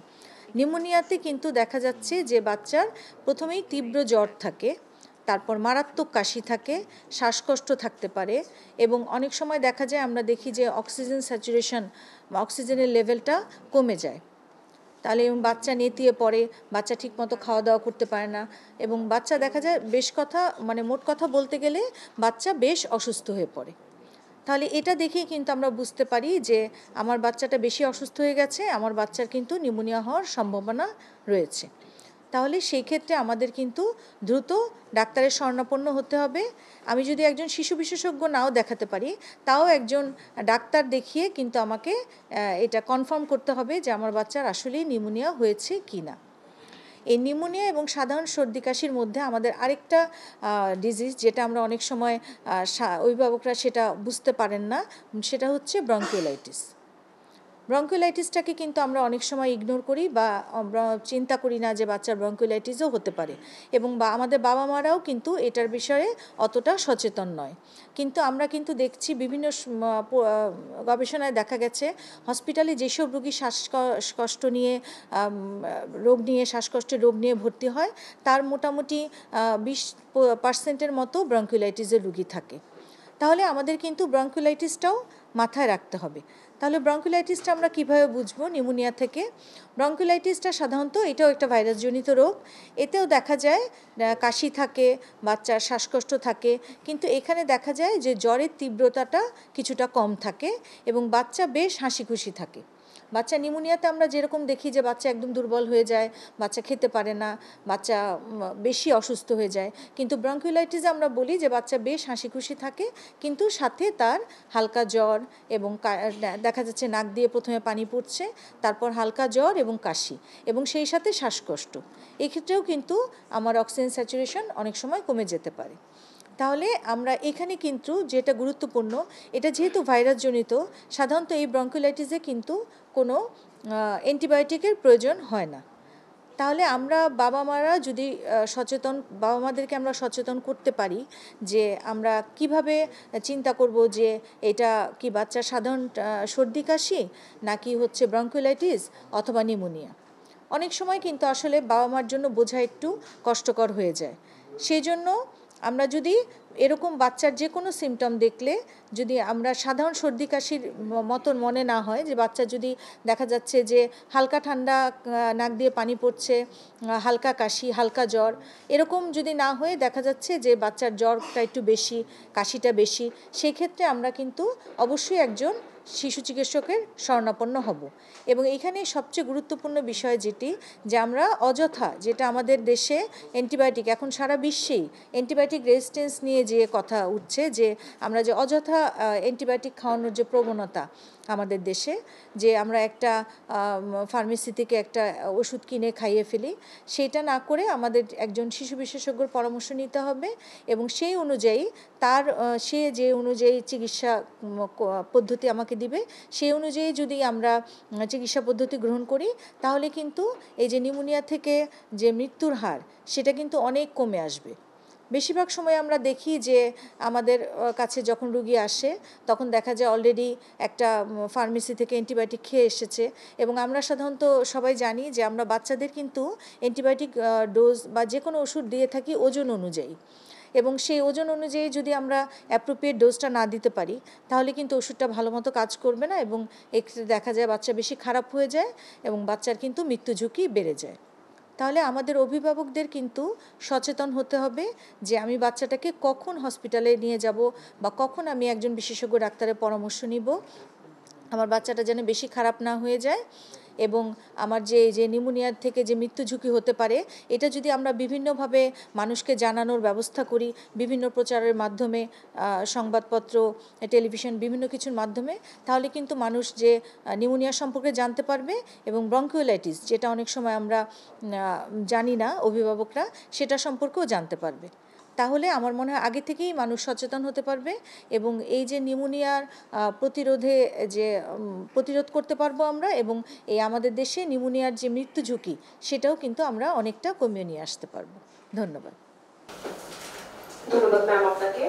এ পর্যায়ে কথা বলবেন নিউমোনিয়া আক্রান্ত শিশুর চিকিৎসায় কখন অ্যান্টিবায়োটিক প্রয়োজন হয়, অযাচিত অ্যান্টিবায়োটিক ব্যবহারে ক্ষতিকর প্রভাব এবং নিয়ন্ত্রণে করণীয় বিষয়ে কথা বলবেন ঢাকা মেডিকেল কলেজ ও হাসপাতালের শিশু বিভাগের বিভাগীয় প্রধান অধ্যাপক ডক্টর লুৎফুন্নেসা ম্যাম। বায়ুথলিতে আক্রান্ত প্রদাহ হলে সেটাকে আমরা বলি নিউমোনিয়া। ব্রঙ্কিওলাইটিস, যখন আমার ছোট ছোট ক্ষুদ্রাতি ক্ষুদ্র ব্রঙ্কিওলে যখন প্রদাহ হবে, সেটাকে বলি আমরা ব্রঙ্কিওলাইটিস। আর এছাড়া আমাদের নিউমোনিয়া ভাইরাস দিয়েও হয়, যেমন রেসপিরেটরি সিনসিটিয়াল ভাইরাস দিয়ে মেইনলি ব্রঙ্কিওলাইটিস হয়। এটা ইনফ্লুয়েঞ্জা, রাইনোভাইরাস, মেটানিমো ভাইরাস। আমাদের আসলে আগে নির্ণয় করতে হবে যে এটা ভাইরাল নিউমোনিয়া না ব্যাকটেরিয়াল নিউমোনিয়া। ভাইরাল নিউমোনিয়াতে আসলে অ্যাকচুয়ালি কাশির চাইতে ইম্পর্টেন্ট বাচ্চার জ্বর থাকে, মাথা ব্যথা থাকে, বাচ্চার শরীরে ব্যথা থাকে। আর নিউমোনিয়া হলো সাডেন অনসেট, বাচ্চার খুব জ্বর থাকে, বাচ্চার শ্বাসকষ্ট মানে কাশি থাকে। সব নিউমোনিয়া তো আবার সিভিয়ার হবে না, তো এটা আমাদের নির্ণয় করতে হবে। নিউমোনিয়ার জন্য আমাদের শুধু মানে হিস্ট্রি নিলে হবে না, আমার বাচ্চাকে এক্সামিন করতে হবে। যখন আমার রেসপিরেটরি রেটটা অ্যাকর্ডিং টু এজ বেশি থাকবে, অথবা বুকের খাঁচা দেবে যাচ্ছে, আমার ইন্টারকস্টাল রেসেশন, সাবকস্টাল রেসেশন, সুপ্রাক্লাভিকুলার রেসেশন, এটা হলো সিভিয়ারিটির লক্ষণ। অ্যাজ ওয়েল অ্যাজ গ্রান্টিং, শ্বাস প্রতি শ্বাসের সাথে সাথে তার একটা শব্দ হচ্ছে, তারপরে বাচ্চা নীল হয়ে যাচ্ছে, এগুলো হলো বিপদচিহ্ন নিউমোনিয়ার। তা কি কোনটা হচ্ছে এটা আমাদের আগে নির্ণয় করতে হবে।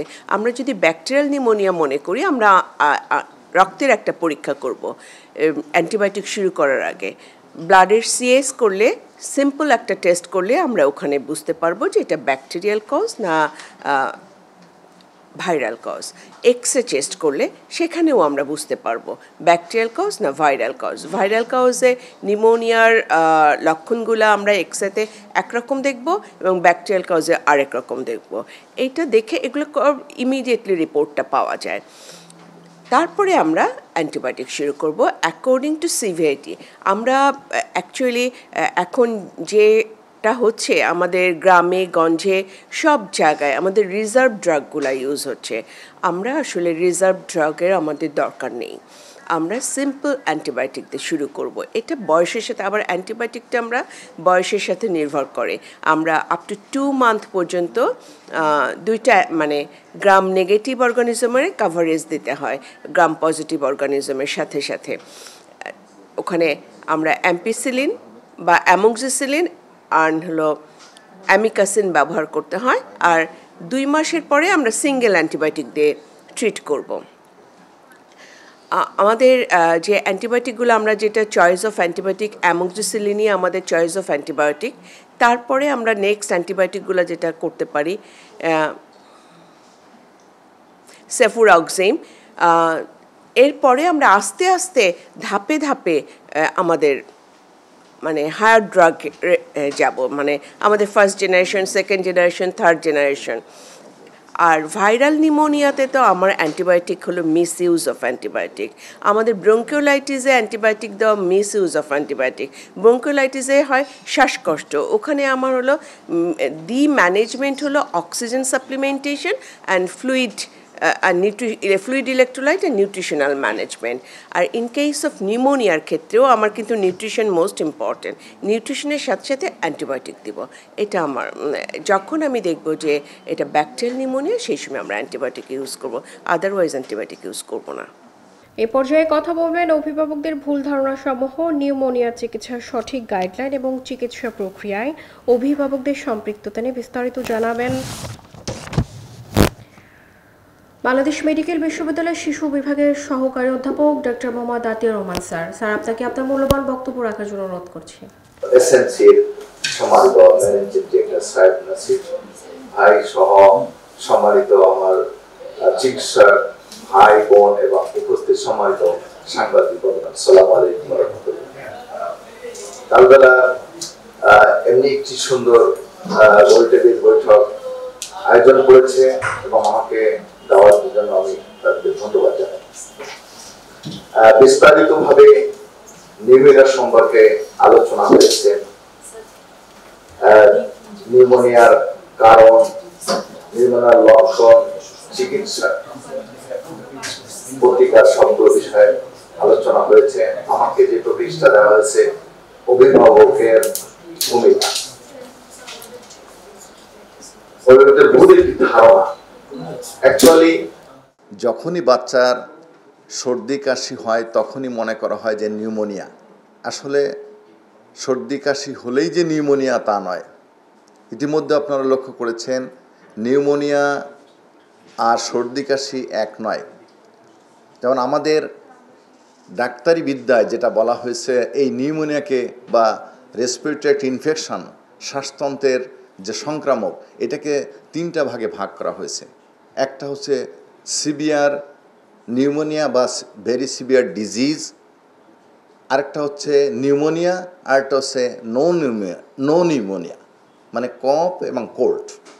তা বেশিরভাগ রুগী কিন্তু হচ্ছে কফ অ্যান্ড কোল্ড, মানে শ্বাস, কাশি এবং সর্দি বেশিরভাগ। এবং এইটার কারণ কিন্তু আমাদের এই পরিবেশ কি, এই যে পরিবেশে আমরা যে বাস করি, বিশেষ করে বাংলাদেশের মতন একটি দেশ যেখানে ধরেন 70-80% বাস করে হচ্ছে তাদের লাইফস্টাইল, জীবনযাত্রা, জীবনমান তাদের লো লেভেলে, স্যাঁতস্যাঁতে পরিবেশ, আবহাওয়ার বৈরিভাব, বস্তি বলতে এখন কিন্তু আমরা উন্নত মানের বস্তিও বাস করি, কিন্তু আমরা হাই রাইজ স্ল্যাব বলা হয় বস্তি, আমরা এক ধরনের বস্তিতে বাস করছি। এটা আবার করেন না, কারণ হচ্ছে আমরা হাই রাইজ যে বিল্ডিংগুলো, এটা কিন্তু বস্তি হয়তো আমরা একটু পরিষ্কার রাখি, কিন্তু এটা একটা একেবারে এমনভাবে বাস করি যেখানে এই মানে সর্দি কাশি ভাইরাস যেগুলো হয়ে থাকে, এগুলো কিন্তু হয়ে থাকে এখান থেকে। বিশেষ করে যে একটি কথা এখানে বলা হয়েছে যে এই যে বাচ্চারা মানে ঠান্ডার এই পরিবেশে, বিশেষ করে স্যাঁতস্যাঁতে পরিবেশে, এই যে বাচ্চারা যে আপনার মানে বিশেষ করে মানে এই যে আবহাওয়ার কারণে হোক অথবা রাত্রে ঘুমায় থাকে, এই যে মানে তাদের পেশাব করে, এটাতে ভিজে থাকে। এখন বলুন যে ভিজে থাকলে কি মানে কফ কোল্ড হবে, এটা একটা ধারণা, কিন্তু অ্যাকচুয়ালি ভিজার কারণে হয়তো সর্দি কাশি হবে না, কিন্তু এটা একটা ফ্যাক্টর যে এইটা হলে তার বডি টেম্পারেচার কমে যায়। কিন্তু যে সমস্ত বাচ্চার মানে ম্যালনিউট্রিশন, পুষ্টিহীনতা আছে, তাদের বডি টেম্পারেচার যখনই কমে যায় পানির কারণে, এই পেশাব করে পানি লং টাইমে যদি তারা থাকে তাহলে তার বডি টেম্পারেচার কমে যায়। তখন যারা আর পুষ্টিহীনতায় যে সামান্য হোক অথবা মাঝারি ধরনের পুষ্টিহীনতা অথবা মারাত্মক ধরনের পুষ্টিহীনতা যারা থাকে, তাদের বডির টেম্পারেচার কমে যায়, যার কারণে তাদের ভাইরাস, ব্যাকটেরিয়া এগুলো আসলে জন্মায় থাকে। এখন যে ডায়াফারের কথাটা উঠলো, যে ডায়াফারে তাহলে আজকে যেহেতু একটা এই বিষয় আছে, তাহলে আমরা ডায়াফার ব্যবহার করবো কি না। এখন ডায়াফার আমি দেখছি আমার চেম্বারগুলোতে দেখছি, অ্যাকচুয়ালি যে আগে যেমন বাচ্চাদেরকে আমরা মানে কাঁথা যেটা দিয়েই করতো, এখন তো গরিবে যে রিক্সাওয়ালা সেও ডায়াপার কিনে দেখি। আমি জানি না, ওনারা বলতে পারবেন কী পরিমাণ ডায়াপার বিক্রি হয় বা মার্কেটিংটা কেমন ডায়াপার আছে। বিশাল একটা মার্কেট কিন্তু ডায়াপারে মানে কী হয়েছে, কিনে সবাই মানুষ সচেতন হয়েছে, দেখা যায় অল্প পয়সায় কিনতে পারে। সুতরাং এটার উপকার তো আছে। আমরা যদি আমরা এই যে এই পরিবেশে কিন্তু ব্যাকটেরিয়া, ভাইরাস, ফাঙ্গাস সবগুলো গ্রো করে, এবং অল ফ্যাক্টরগুলো কিন্তু এই বলেন সর্দি কাশির জন্য তো ইম্পর্টেন্ট। বিশেষ করে নিউমোনিয়া না হলেও অন্তত ভাইরাস দ্বারা যে ব্রঙ্কিওলাইটিস অথবা কফ কোল্ড, এটা কমন। এই জন্য আমাদের সচেতন হইতে হবে, পরিবেশটাকে ঠিক রাখা, পরিষ্কার পরিচ্ছন্ন রাখা, স্যাঁতস্যাঁতে পরিবেশ মুক্ত রাখা, যেখানে বাস করি সেখানকার আবহাওয়াটা যেন মানে ভেন্টিলেশন, বিশেষ করে কারণ আমাদের ঘরগুলো এমন একটার সাথে একটা লাগানো, এখানে ভেন্টিলেশন নাই। আর বস্তি এলাকা তো আরও নাই, আর ধুলাবালি ভর্তি নিচতলায় থাকে, এখানে সর্দি কাশি বেশি হয়, এখান থেকে নিউমোনিয়া হয়, যেটা যখন এটা ব্যাকটেরিয়ায় যখন আক্রান্ত হয়। সুতরাং অভিভাবকদের যে জিনিসটা করতে হবে সেটা হচ্ছে আপনার পরিবেশকে সুন্দর রাখুন, পরিষ্কার রাখুন, স্যাঁতস্যাঁতে পরিবেশটাকে পরিষ্কার করে রাখুন, ভেন্টিলেশনের ব্যবস্থা ভাবে করুন। আপনার বাচ্চাকে এমনভাবে রাখবেন যে বাচ্চাকে একেবারে যে একদম কাপড়ে মোড়ায় রাখতে হবে তা না, বাচ্চাকে মানে ঢেকে রাখবেন, কিন্তু তাই বলে এমনভাবে ঢেকে রাখবেন না যেন আবার ঘেমে যায়, আবার এখানে পরিবেশ আমার স্যাঁতস্যাঁতে হয়ে যায়। বেশিরভাগ মায়েরা দেখা যায় যে বাচ্চাকে এত মানে কঠিনভাবে ঢেকে রাখে। আবার কোনো কোনো ক্ষেত্রে আবার ঢেকে রাখতে হবে যে সমস্ত বাচ্চা মানে পুষ্টিহীনতায় ভোগে, বিশেষ করে মাঝারি এবং মারাত্মক ধরনের পুষ্টিহীনতায় যে বাচ্চাগুলো আক্রান্ত তাদেরকে আবার ঢেকে রাখতে হবে। অভিভাবকদের বুঝতে হবে যে কোনটা নিউমোনিয়া হয়েছে, কোনটা সর্দি কাশি হয়েছে। একটা বাচ্চার জ্বর নাই, শুধুমাত্র নাক দিয়ে পানি পড়ছে এবং সামান্য কাশি এসে, সেটা সর্দি কাশি, সেটা নিউমোনিয়া না। এবং নিউমোনিয়া আপনার বাচ্চাটাকে দেখলে আপনি বুঝবেন শ্বাস কতটা মিনিটে, নিজে বাসায় বসে আপনি বুঝতে পারবেন আপনার বাচ্চা মানে নিউমোনিয়া হয়েছে কিনা। যদি 2 মাসের একটি বাচ্চা আপনার শ্বাস প্রশ্বাস যদি 60 আমি 1 মিনিটে 60-র উপরে হয়, তাহলে একটা লক্ষণ যে এটা আপনার শ্বাসকষ্টে একটা রোগ হয়েছে, এটা নিউমোনিয়ার একটা লক্ষণ। যদি 2 মাস থেকে 1 বছরের ভিতরে বাচ্চার যদি শ্বাস প্রশ্বাস 50-এর উপরে হয়, তাহলে এটা নিউমোনিয়ার একটি লক্ষণ। যদি 1 থেকে 5 বছরের বাচ্চা যদি 40-এর উপরে যদি শ্বাস প্রশ্বাস মিনিটে হয়, সেটা এটা নিউমোনিয়ার লক্ষণ।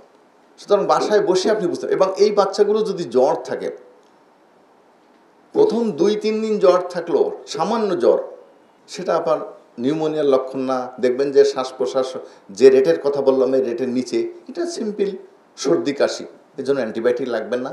বাসায় আপনি নিজে চিকিৎসা করতে পারবেন। একটা বাচ্চার সর্দি কাশি শুধু, তাই বাসায় আপনি সুদিন এজেন্ট আপনি নাকে যদি আপনি নর্মাল স্যালাইন দেন, ক্লিয়ার হয়ে গেল। কাশির জন্য গরম পানি খাওয়ালেন, গরম পানি লবণ পানি, গরম পানি মধু, গরম পানি তুলসীর রস, গরম পানি মধু, আদা, দেখবেন যে বাচ্চা ভালো হয়ে গেছে। আর জ্বর থাকলে সেখানে সাধারণত প্যারাসিটামল জাতীয় একটু ওষুধ দিবেন। কিন্তু যে বাচ্চাটি 3 দিনের অধিক জ্বর, খিটখিটে মেজাজ, শ্বাস প্রশ্বাস যে রেট বললাম এর উপরে, সেক্ষেত্রে নিউমোনিয়ার জন্য অ্যান্টিবায়োটিক লাগবে। আমরা অ্যান্টিবায়োটিক বিরোধী না, তবে সঠিক জায়গায় যেখানে প্রয়োজন সেখানে দিতে হবে, ডাক্তারের পরামর্শ নিতে হবে। এজন্য অভিভাবক সচেতন হতে হবে। আপনার সবার আগে বুঝতে হবে যে এইটি শুধু সর্দি কাশি, নিউমোনিয়া না মারাত্মক নিউমোনিয়া অথবা মারাত্মক রোগ। একটা 2 মাসের বাচ্চা, 2 মাসের নিচে বাচ্চা, তার জ্বর, অথবা শুধু জ্বরকে আমরা বেশি গুরুত্ব দিই, কিন্তু ছোট বাচ্চার ক্ষেত্রে তাপমাত্রা কমে যাওয়া একটা ডেঞ্জার সাইন, মারাত্মক সাইন। কোনো বাচ্চা দেখা যাচ্ছে তার তাপমাত্রা চলে আসছে মনে করেন 95-এর নিচে, এটাও একটা ডেঞ্জার সাইন। আবার 102-এর উপর জ্বর, সেটাও ডেঞ্জার সাইন ছোট বাচ্চাদের জন্য। বাচ্চা খাচ্ছে না, যা খাচ্ছে বমি করে দিচ্ছে, এবং বুকের খাঁচাগুলো বসে যাচ্ছে, এবং তার শ্বাস প্রশ্বাসের রেট যেটা বললাম 60-র উপরে যদি কোনো, এটা বাসায় বসে দেখতে পারবেন আপনি। এটার জন্য ডাক্তারের কাছে জানায়, তখন বুঝবেন যে আপনার বাচ্চাটি মারাত্মক ধরনের রোগ অথবা নিউমোনিয়া হয়েছে, ডাক্তারের কাছে শরণাপন্ন হতে হবে। আমার বাচ্চাটা শুধু নাকে পানি, কাশি, শ্বাস প্রশ্বাস আপনার 50-60-এর নিচে, খাচ্ছে ভালো, হাসতেছে, তাহলে বাচ্চাটা নিউমোনিয়া না, সাধারণত সর্দি কাশি। সুতরাং এই ক্ষেত্রে আপনি বাসায় বসে দেখেন। আবার এমনি 1 বছর বাচ্চা শুধু সর্দি কাশি, সামান্য জ্বর, শ্বাস প্রশ্বাসে 50-এর নিচে, নিউমোনিয়া না। আবার 1 বছরের উপরে শ্বাস প্রশ্বাস 40 উপরে, তারপরে বুকের খাঁচাগুলো বসে যাচ্ছে, জ্বর 102, নিউমোনিয়া। আর যদি নিচে হয় জ্বর সামান্য, রেট কম, খাচ্ছে ভালো, খেলছে, তাহলে সেটা নিউমোনিয়া, সাধারণত সর্দি কাশি। ট্রিটমেন্ট বাসায় বসে করতে পারছে, তাহলে এর জন্য তো আপনার ডাক্তারের কাছেও যাওয়া লাগবে না। সুতরাং অভিভাবকের সচেতন হতে হবে। আর পরিবেশকে আপনার হেলদি এনভায়রনমেন্ট রাখতে হবে। আপনার বাচ্চাকে যে মানে যাতে করে সে দীর্ঘক্ষণ ধরে যেন মানে বিছানায় ভিজে অবস্থায় না থাকে, সেক্ষেত্রে আপনার ডায়াপার আপনার লাগতে পারে। যদি আপনার ডায়াপার কেনা সম্ভব না হয়, আপনি আপনার ওই যে বিছানা বাচ্চার পরিষ্কার রাখবেন, কয়েক ঘন্টা পর পরিষ্কার রাখবেন, খাতা থাকলে পরিষ্কার। আর ডায়াপার যদি মানে, আবার ডায়াপারের কোয়ালিটি ইম্পর্টেন্ট, কিন্তু আমরা বলি যে ডবল লেয়ার, যেটার ভিতর থেকে লং টাইম থেকে ভিজে থাকে, ওটা না, সিঙ্গেল লেয়ার আমরা বলে থাকি যে সিঙ্গেল লেয়ার ডায়াপার হচ্ছে ইম্পর্টেন্ট। সুতরাং আমি যারা ডায়াপার কোম্পানিগুলোও বলছে, তারা যেন এমনভাবে তৈরি করে যেন এটা পরিবেশ বান্ধব, স্বাস্থ্যসম্মত যেন হয়। আমি আশা করি এসএমসি এগুলা কোয়ালিটি মেনটেন করে এবং ও তাদের প্রোডাক্টগুলো করে থাকে, এটাও করছে, আমার এটা বিশ্বাস। আমাকে এখানে কথা বলার জন্য সুযোগ দেওয়ার জন্য আমি কালবেলা কে এবং এসএমসি কর্তৃপক্ষকে ধন্যবাদ জানিয়ে আমি আমার কথা শেষ করছি। আসসালামু আলাইকুম। ধন্যবাদ স্যার আপনাকে। 20 নভেম্বর আমাদের বিশ্ব শিশু দিবস উপলক্ষে আসলে আজকে আমাদের এই গোলটেবিল বৈঠকের আয়োজন। আমরা পর্যায়ক্রমে বিভিন্ন বিশেষজ্ঞদের কথা শুনছিলাম এবং সচেতনমূলক এবং গুরুত্বপূর্ণ বিভিন্ন বিষয় তুলে ধরেছেন আমাদের ডক্টর যারা রয়েছেন এখানে। এসএমসি স্মাইল বেবি ডায়াপার শিশু নিউমোনিয়ায় সচেতনতাই হোক সুরক্ষার শুরু শীর্ষক গোলটেবিল আয়োজনে বাচ্চাদের আসলে সারা রাত একই ডায়াপারে রেখে এবং সকালে সেই ডায়াপার পরিবর্তনের ফলে বাচ্চাদের নিউমোনিয়া বা অন্য কোনো স্বাস্থ্যের ঝুঁকি রয়েছে কিনা এ বিষয়ে বিস্তার আলোচনা করবেন এসএমসি এন্টারপ্রাইজ লিমিটেডের ব্যবস্থাপনা পরিচালক জনাব সাইফ নাসির স্যার। স্যার, আপনাকে আপনার মূল্যবান বক্তব্য রাখার জন্য অনুরোধ করছি। টুল যত ভালোই হোক না কেন, এটা যদি যথাযথ ব্যবহার না হয় এটা থেকে বিপদ হতে পারে। যে ধরেন আপনি খুব দামি একটা গাড়ি কিনলেন, কিন্তু গাড়িটা আপনি ঠিকমতো চালাতে জানেন না, রাস্তায় বের হয়ে পড়লেন, কি হবে? হ্যাঁ, দুর্ঘটনা ঘটবে, আপনি নিজে বিপদে পড়বেন, অন্যকে বিপদে ফেলবেন। সো ডাইপারের ব্যাপারটা অনেকটা সেরকমই, যে ডাইপারের যে ফাংশনালিটি ডিপেন্ড করে অন নাম্বার অফ থিংস। একটা হচ্ছে যে সবচেয়ে ইম্পর্টেন্ট জিনিস, সেটা হচ্ছে যে it has to be the right size and the fit. এখন আপনার শিশুর সাইজ যদি হয় এম ওজন অনুযায়ী, তাকে যদি আপনি এক্সেল পরান বা তাকে যদি আপনি স্মল সাইজ পরান, it will not work, leak করবে। যেই পারপাসে তাকে ডাইপারটা পরানো, তাকে শুকনা রাখা, বিছনা যেন নষ্ট না হয়, সব কিছু মিলিয়ে আসলে এই কাজটা কাজ করবে না। সো প্রথম হচ্ছে যে আপনাকে বুঝে নিতে হবে যে আপনার কোন সাইজটা প্রয়োজন। নাম্বার ওয়ান, সাইজ যদি ঠিক না হয় এভরিথিং এলস ফেলস। সেকেন্ড হচ্ছে যে প্রতিটা ডাইপারেরই একটা নির্দিষ্ট, ধরেন এই পানি, এই যদি মগটার কথা আমি বলি, এখানে হয়তো 200 ml পানি নেবে। এখন এটার উপরে যদি আমি 500 ml পানি দেই, আধা লিটার পানি দেই, পানি কী হবে? পানি ওভারফ্লো করে বাইরে চলে যাবে। সো আপনাকে ডাইপার চুজ করার সময় বা বেছে নেওয়ার সময় দেখতে হবে যে আসলে এটার শোষণ ক্ষমতাটা কতখানি। যেমন আমাদের ডাইপারের কথা আমরা বলতে পারি যে আমাদের বেবি ডাইপার অন্তত 12 ঘন্টা রাইট সাইজ যদি হয় আপনার শিশুকে শুকনো রাখবে। সো এই যে ব্যাপারটা, এই 12 ঘন্টা যে নিশ্চয়তা, সেটা আমরা দিচ্ছি, প্রোভাইডেড আপনাকে সাইজটা ঠিক করতে হবে। সো এবং তৃতীয় আরেকটা জিনিস হচ্ছে যে আসলে এটা কোন ম্যাটেরিয়াল দিয়ে তৈরি হচ্ছে। কারণ এই ম্যাটেরিয়ালটা তো আসলে বাচ্চাদের যে টেন্ডার স্কিন, হ্যাঁ, তার কন্ট্যাক্টে আসছে।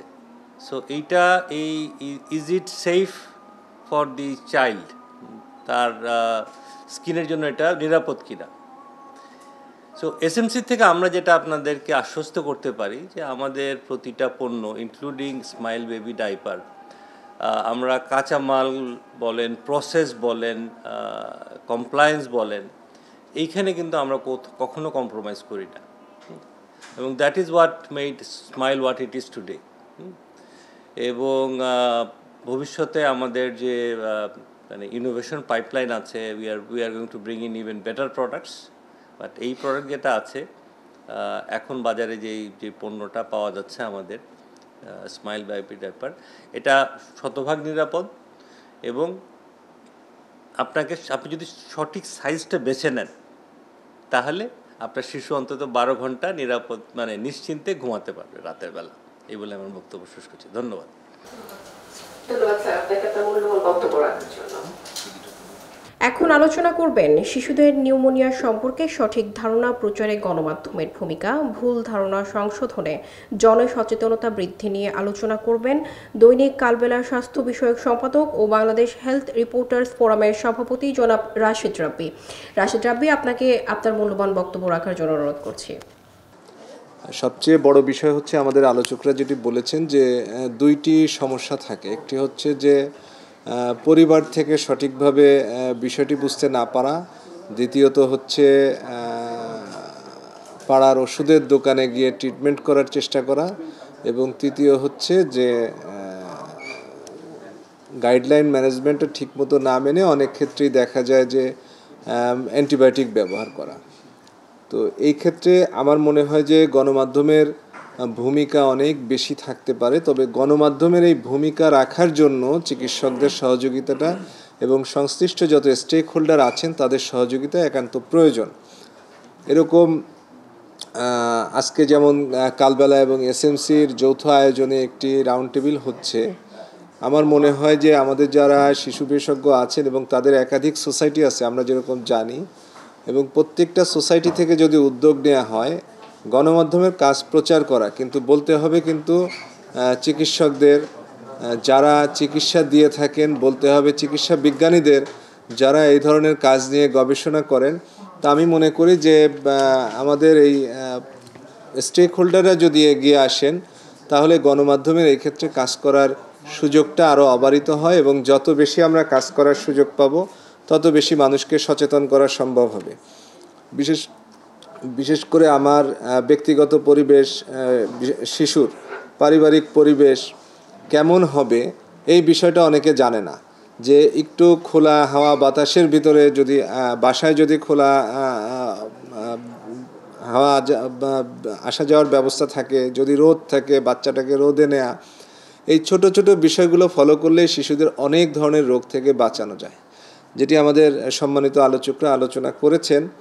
আমরা আশা করি যে আমরা আজকে যে ধরনের তথ্য পেয়েছি এই ধরনের তথ্য ওনারা প্রতিনিয়ত শেয়ার করবেন বিভিন্ন আয়োজনের মাধ্যমে কালবেলার সঙ্গে এবং কালবেলার মাল্টিমিডিয়ার সঙ্গে, এবং আমরা যথাসম্ভব চেষ্টা করব যত বেশি প্রচার করে আমাদের যারা মায়েরা আছেন, পরিবার আছেন, ছোট শিশুর পরিবার, সকল পরিবারকে এই বিষয়ে অ্যাওয়ার করার জন্য। পাশাপাশি আমি আরেকটি বিষয় বলবো, সেটি হচ্ছে যে আমরা যদি বিদ্যালয়গুলোতে এই বিষয়গুলো জানানোর একটা সুযোগ পাই বা চেষ্টা করি, এসএমসির পক্ষ থেকে যদি এ ধরনের সহযোগিতা থাকে যে কালবেলা এসএমসি একসঙ্গে মিলে স্কুল ক্যাম্পেইন করা যায়, স্কুলের বাচ্চাদের বলা যায়, স্কুলের বাচ্চারা কিন্তু খুব অনুঘটক হিসাবে কাজ করে পরিবারে একটা বিষয়কে ইনফ্লুয়েন্স করার জন্য, যে আমাদের স্কুলে এসে এই কথাটা বলে গেছে, আমাদের টিচাররা বলেছেন, এবং তারা কিন্তু পরিবারকে অনেক সময় বাধ্য করে যে এটা করতে হবে, এটা করা যাবে না।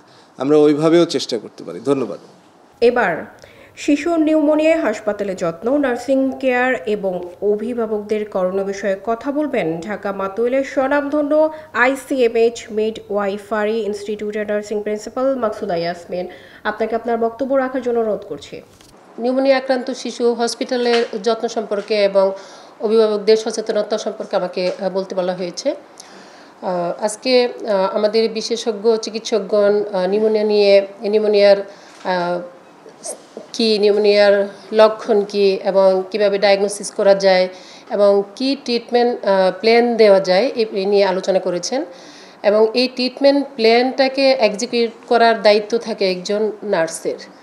তো বিষয়টি অত্যন্ত গুরুত্বপূর্ণ, এবং নার্সিং কেয়ার দিতে হয় নিড বেসড। সব পেশেন্টের একই রকম নার্সিং কেয়ার দেওয়া লাগে না। বিশেষ করে নিউমোনিয়ায় আক্রান্ত, সিভিয়ার নিউমোনিয়ায় আক্রান্ত যেসব বাচ্চাগুলো হসপিটালে ভর্তি হয় তাদের জন্য হসপিটালে নার্সিং কেয়ার দেওয়ার প্রয়োজন হয়।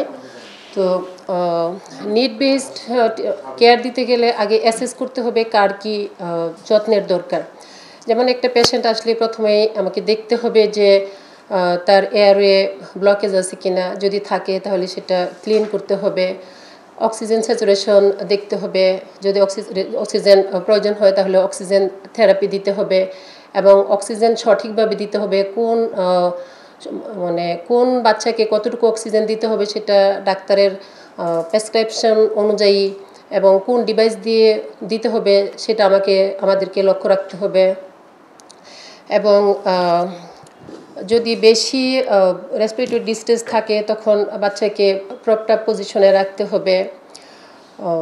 তারপর ড্রাগসের বিষয়ে আমাদেরকে অনেক যত্নবান হইতে হবে, যে বিশেষ করে অ্যান্টিবায়োটিক সঠিক সময়ে অ্যাপ্লাই করতে হবে।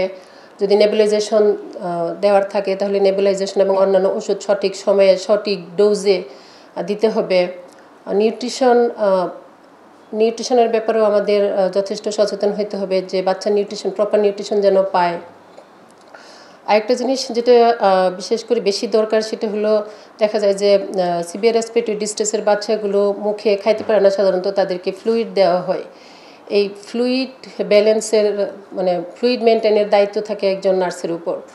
তো এই ফ্লুইড যদি ওভারলোড হয় তখন দেখা যায় যে একটা বাচ্চার রেসপিরেটরি ডিস্ট্রেস আরও বেড়ে যেতে পারে। তাছাড়া একজন নিউমোনিয়া বাচ্চার পার্সোনাল হাইজিন এবং ভাইটাল সাইন এখানে একটা বিশাল বিষয়, যেটা হলো ভাইটাল সাইন দেখার দায়িত্ব হলো একজন নার্সের, যেমন টেম্পারেচার, পালস, রেসপিরেশন, এগুলো মনিটরিং করা এবং একটা চার্ট তৈরি করা, যে চার্ট দেখে ফার্দার ট্রিটমেন্ট প্ল্যান করা যায়। আরেকটা জিনিস যেটা সবাই বলছেন যে হসপিটাল অ্যাকোয়ার্ড ইনফেকশন, এটা প্রিভেনশন করাও নার্সের দায়িত্ব। এবং এই হসপিটাল অ্যাকোয়ার্ড ইনফেকশনটা দেখা যায় যে আমরা যারা হসপিটালে কাজ করি, ডাক্তার, নার্স এবং অন্যান্য যারা আমাদের হেলথ কেয়ার প্রোভাইডার থাকে তাদের মাধ্যমে এবং পেশেন্টের অ্যাটেন্ডেন্সের মাধ্যমে এই ইনফেকশনটা ছড়ায়। সেই জন্য সবার মধ্যে সচেতনতা তৈরি করতে হবে। আর অভিভাবকদের উদ্দেশ্যে আমি যেটা বলতে চাই যে দুটা কথা বলতে চাই, একটা হলো প্রতিকার আর একটা হলো প্রতিরোধ। যেহেতু প্রতিকার থেকে প্রতিরোধটাই বেশি ভালো, সেই জন্য প্রতিরোধের বিষয়ে আমি বলতে চাই। যেমন আপনার বাচ্চাকে এখন শীতের সিজন চলে আসছে, এই শীতের সময়ে তাদের একটু স্পেশাল কেয়ার দিতে হবে। যেমন তাদেরকে গরম কাপড় চোপড় পরাইতে হবে। আপনার বাচ্চা যেন বিছানায় রাতে সারা রাত প্রস্রাব করে ভিজার মধ্যে পড়ে না থাকে, বা যদি আপনি ডায়াপার ব্যবহার করেন তাহলে সেটা সময় মতো চেঞ্জ করতে হবে এবং ভালো মানের ডায়াপার ইউজ করতে হবে। আর আরেকটা যেটা যে সকল বাচ্চাগুলো ব্রেস্ট ফিড করে তাদের এক্সক্লুসিভ ব্রেস্ট ফিডিংয়ের বাচ্চাগুলোকে শুধুমাত্র 6 মাস পর্যন্ত শুধুমাত্র বুকের দুধ খাওয়াতে হবে। এবং যে বাচ্চাগুলো একটু বড় বাহিরে যায় তাদেরকে মাস্ক পরার ব্যবস্থা করতে হবে, মাস্ক পরার অভ্যাস করতে হবে, যেন তারা যখন বাইরে যায় তারা যেন মাস্ক পরে। প্রতিরোধের ব্যাপারে আরেকটা জিনিস যেটা আমাদের একজন স্যার বলছেন যে খাবার এসপিরেশন হয়ে বাচ্চা নিউমোনিয়া হতে পারে। আমরা মায়েরা সাধারণত দেখা যায় যে বাচ্চাদেরকে ফোর্স ফিডিং করাই, অনেক সময় বাচ্চা খেতে চায় না, কান্নাকাটি করে, সেই অবস্থায় বাচ্চার মুখে আমরা খাবার ঢেলে দিই, তখন দেখা যায় যে সেটা শ্বাসনালীতে চলে গিয়ে নিউমোনিয়ার কারণ হয়ে দাঁড়ায়। অনেক প্যারেন্টসদের মধ্যে অনেক বাবারা দেখা যায় যে স্মোক করে। আমি বলবো যে আপনার বাচ্চার সুস্বাস্থ্যের জন্য যদি পারেন স্মোকিং ছেড়ে দেন, আর যদি না পারেন তাহলে অন্তত বাচ্চার সামনে যেন স্মোকিং না করেন। এবং স্মোক করার অন্তত 1 ঘন্টার মধ্যে আপনার বাচ্চাকে কোলে নেওয়া বা আদর করা থেকে বিরত থাকবেন। এবং নিউমোনিয়া প্রতিরোধের জন্য ভ্যাকসিন আছে, সে ভ্যাকসিনও আপনাদের বাচ্চাদেরকে দিতে পারেন। আর যদি এত প্রতিরোধ ব্যবস্থা নেওয়ার পরেও আপনার বাচ্চা আক্রান্ত হয়ে যায় তাহলে আপনি বাচ্চাকে হসপিটালে নিয়ে আসবেন এবং একজন ডাক্তারের শরণাপন্ন হবেন। ডাক্তার যে প্রেসক্রিপশন দিবেন সেই অনুযায়ী তাকে ওষুধ খাওয়াবেন। এবং দেখা যায় যে অনেক প্যারেন্টসরাই যেটা করেন যে 1-2 বার বা 1-2 দিন ওষুধ খাওয়ানোর পরে যখন একটু সুস্থ হয়ে যায় তখন ওষুধ বন্ধ করে দেন। আমি বলবো যে যেই পর্যন্ত মানে ডাক্তার যেই সময় পর্যন্ত ওষুধ খাওয়াইতে বলছেন সেই সময় পর্যন্ত ওষুধটা কমপ্লিট করবেন। এবার কথা বলবেন ডে কেয়ার সেন্টারে শ্বাসতন্ত্রের সংক্রমণ কমাতে ভিড় নিয়ন্ত্রণ, নিয়মিত স্যানিটাইজেশন ও অসুস্থ শিশুকে আলাদা রাখার মতো ব্যবস্থাগুলো কিভাবে বাস্তবভাবে বাস্তবায়ন করছেন এ বিষয়ে কথা বলবেন এবং এক্ষেত্রে প্রধান চ্যালেঞ্জগুলো কী কী এবং সেগুলো মোকাবিলার করণীয় কী মনে করেন, এ নিয়ে বিস্তারিত আলাপ আলোচনা করবেন civil school Bangladesh child chair পরিচালক ফারহানা রশিদ। আপনাকে আপনার মূল্যবান বক্তব্য রাখার জন্য অনুরোধ করছি। যেহেতু ডে কেয়ার মানেই হচ্ছে অনেক শিশুর গ্যাদারিং, এবং আমরা আজকে আলোচনা করছি সংক্রামক ব্যাধি নিয়ে, এবং নিউমোনিয়া অনেক সিভিয়ার একটা ব্যাধি, এবং আমরা যেটা সাধারণত দেখে থাকি যে জন্মের পর থেকে প্রথম 3 বছর শিশুদের মধ্যে এই রোগটা অনেক বেশি হয়ে থাকে। সেক্ষেত্রে আমাদের পূর্ববর্তী বক্তারা অনেক সুন্দরভাবে তাদের বক্তব্য উপস্থাপন করেছেন, বলেছেন যে কেন হয়, কিভাবে এটা আমরা প্রতিরোধ করতে পারি, আগে থেকে কি কি ব্যবস্থা আমরা নিতে পারি। সো ডে কেয়ারের জায়গা থেকে আমি যে বিষয়টা বলবো, প্রথমেই আমরা যখন একজন শিশুকে ভর্তি করাই সেখানে আমাদের নিয়মাবলীতে খুব স্ট্রিক্টলি একটা জিনিস উল্লেখ থাকে, যদি কোনো শিশু কখনো ভর্তি হওয়ার পর কোনো সংক্রামক ব্যাধিতে আক্রান্ত হয়, অবশ্যই অভিভাবক তাকে একটা নির্দিষ্ট সময় পর্যন্ত সুস্থ না হওয়া পর্যন্ত ডে কেয়ারগুলোতে নিয়ে আসবেন না, যেন অন্য শিশুরা ইনিশিয়ালি তার দ্বারা আক্রান্ত হতে না পারে। এরপরেও দেখা যায় যে অনেক সময় অভিভাবকদের বুঝতে সময় লেগে যায়, আমাদেরও বুঝতে সময় লেগে যায়, কারণ ইনিশিয়ালি দেখা যায় যে অভিভাবকরা হয়তো ডক্টরের কাছে যাচ্ছেন না, তারা হয়তো ভাবছে নর্মাল সর্দি কাশি জ্বর। সো ওই পর্যায়ে আমাদের একটা সিক রুম বা আলাদা রুম থাকে যেখানে আমরা আসলে ইনিশিয়ালি শিশুর নিউমোনিয়া ডায়াগনোসিস না হওয়া পর্যন্ত শিশুকে সেই রুমে আমাদের দক্ষ এবং অভিজ্ঞ কর্মীদের মাধ্যমে আলাদা করে থাকি। সো এইটা একটা বিষয় থাকে যেটা আমরা শুরুতেই করে থাকি। এর বাহিরে আমি বলবো যে যেহেতু আমরা ডে কেয়ারে অনেক শিশু নিয়ে কাজ করি, মোটামুটি 30 অ্যাবভ শিশু এখানে প্রতিদিন থাকে, বিভিন্ন এইজের থাকে, একেবারে 0 গ্রুপ থেকে মানে 4 মাস থেকে শুরু করে আপনার 8 বছর বয়সী। সো সেখানে স্যানিটাইজেশনটা খুব ইম্পর্টেন্ট, যে প্রতিদিনই কিছু শিশু থাকে যাদের হয়তো একটু হালকা রানিং নোজ থাকে, একটু কাশি থাকে। সো এইরকম একটা সিচুয়েশনের মধ্য দিয়ে যদি আমরা স্যানিটাইজেশনটা প্রপারলি ওখানে না করি তাহলে আসলে রোগ ব্যাধিগুলো ছড়ানোর সম্ভাবনা অনেক বেশি থাকে। সেই জায়গা থেকে আমরা বিভিন্নভাবে এই স্যানিটাইজেশনের জন্য কাজ করে থাকি। লাইক যখন একজন শিশু প্রথমেই আসে তাকে তার বাসা থেকে আসার ড্রেসটা চেঞ্জ করে সেন্টারে একটা ডিফারেন্ট পোশাক পরিয়ে একটু হাত মুখ ওয়াশ করে দেন তাকে অন্য শিশুদের সাথে মিশতে দেয়া, খেলতে দেয়া। একইভাবে অভিভাবকরা যখন শিশুদেরকে রিসিভ করতে আসেন তখন তাদেরকে সরাসরি শিশুদের কন্ট্যাক্টে না দিয়ে তারা প্রথমে আসবেন, আলাদা রুমে ওয়েটিং রুমে বসবেন। যদি কেউ সরাসরি কন্ট্যাক্টে যেতে চায় সে প্রথমে একটু হাত ধোবে বা একটু স্যানিটাইজ করবে, দেন হচ্ছে সে শিশুর কন্ট্যাক্টে যাবে, সেই বিষয়টা।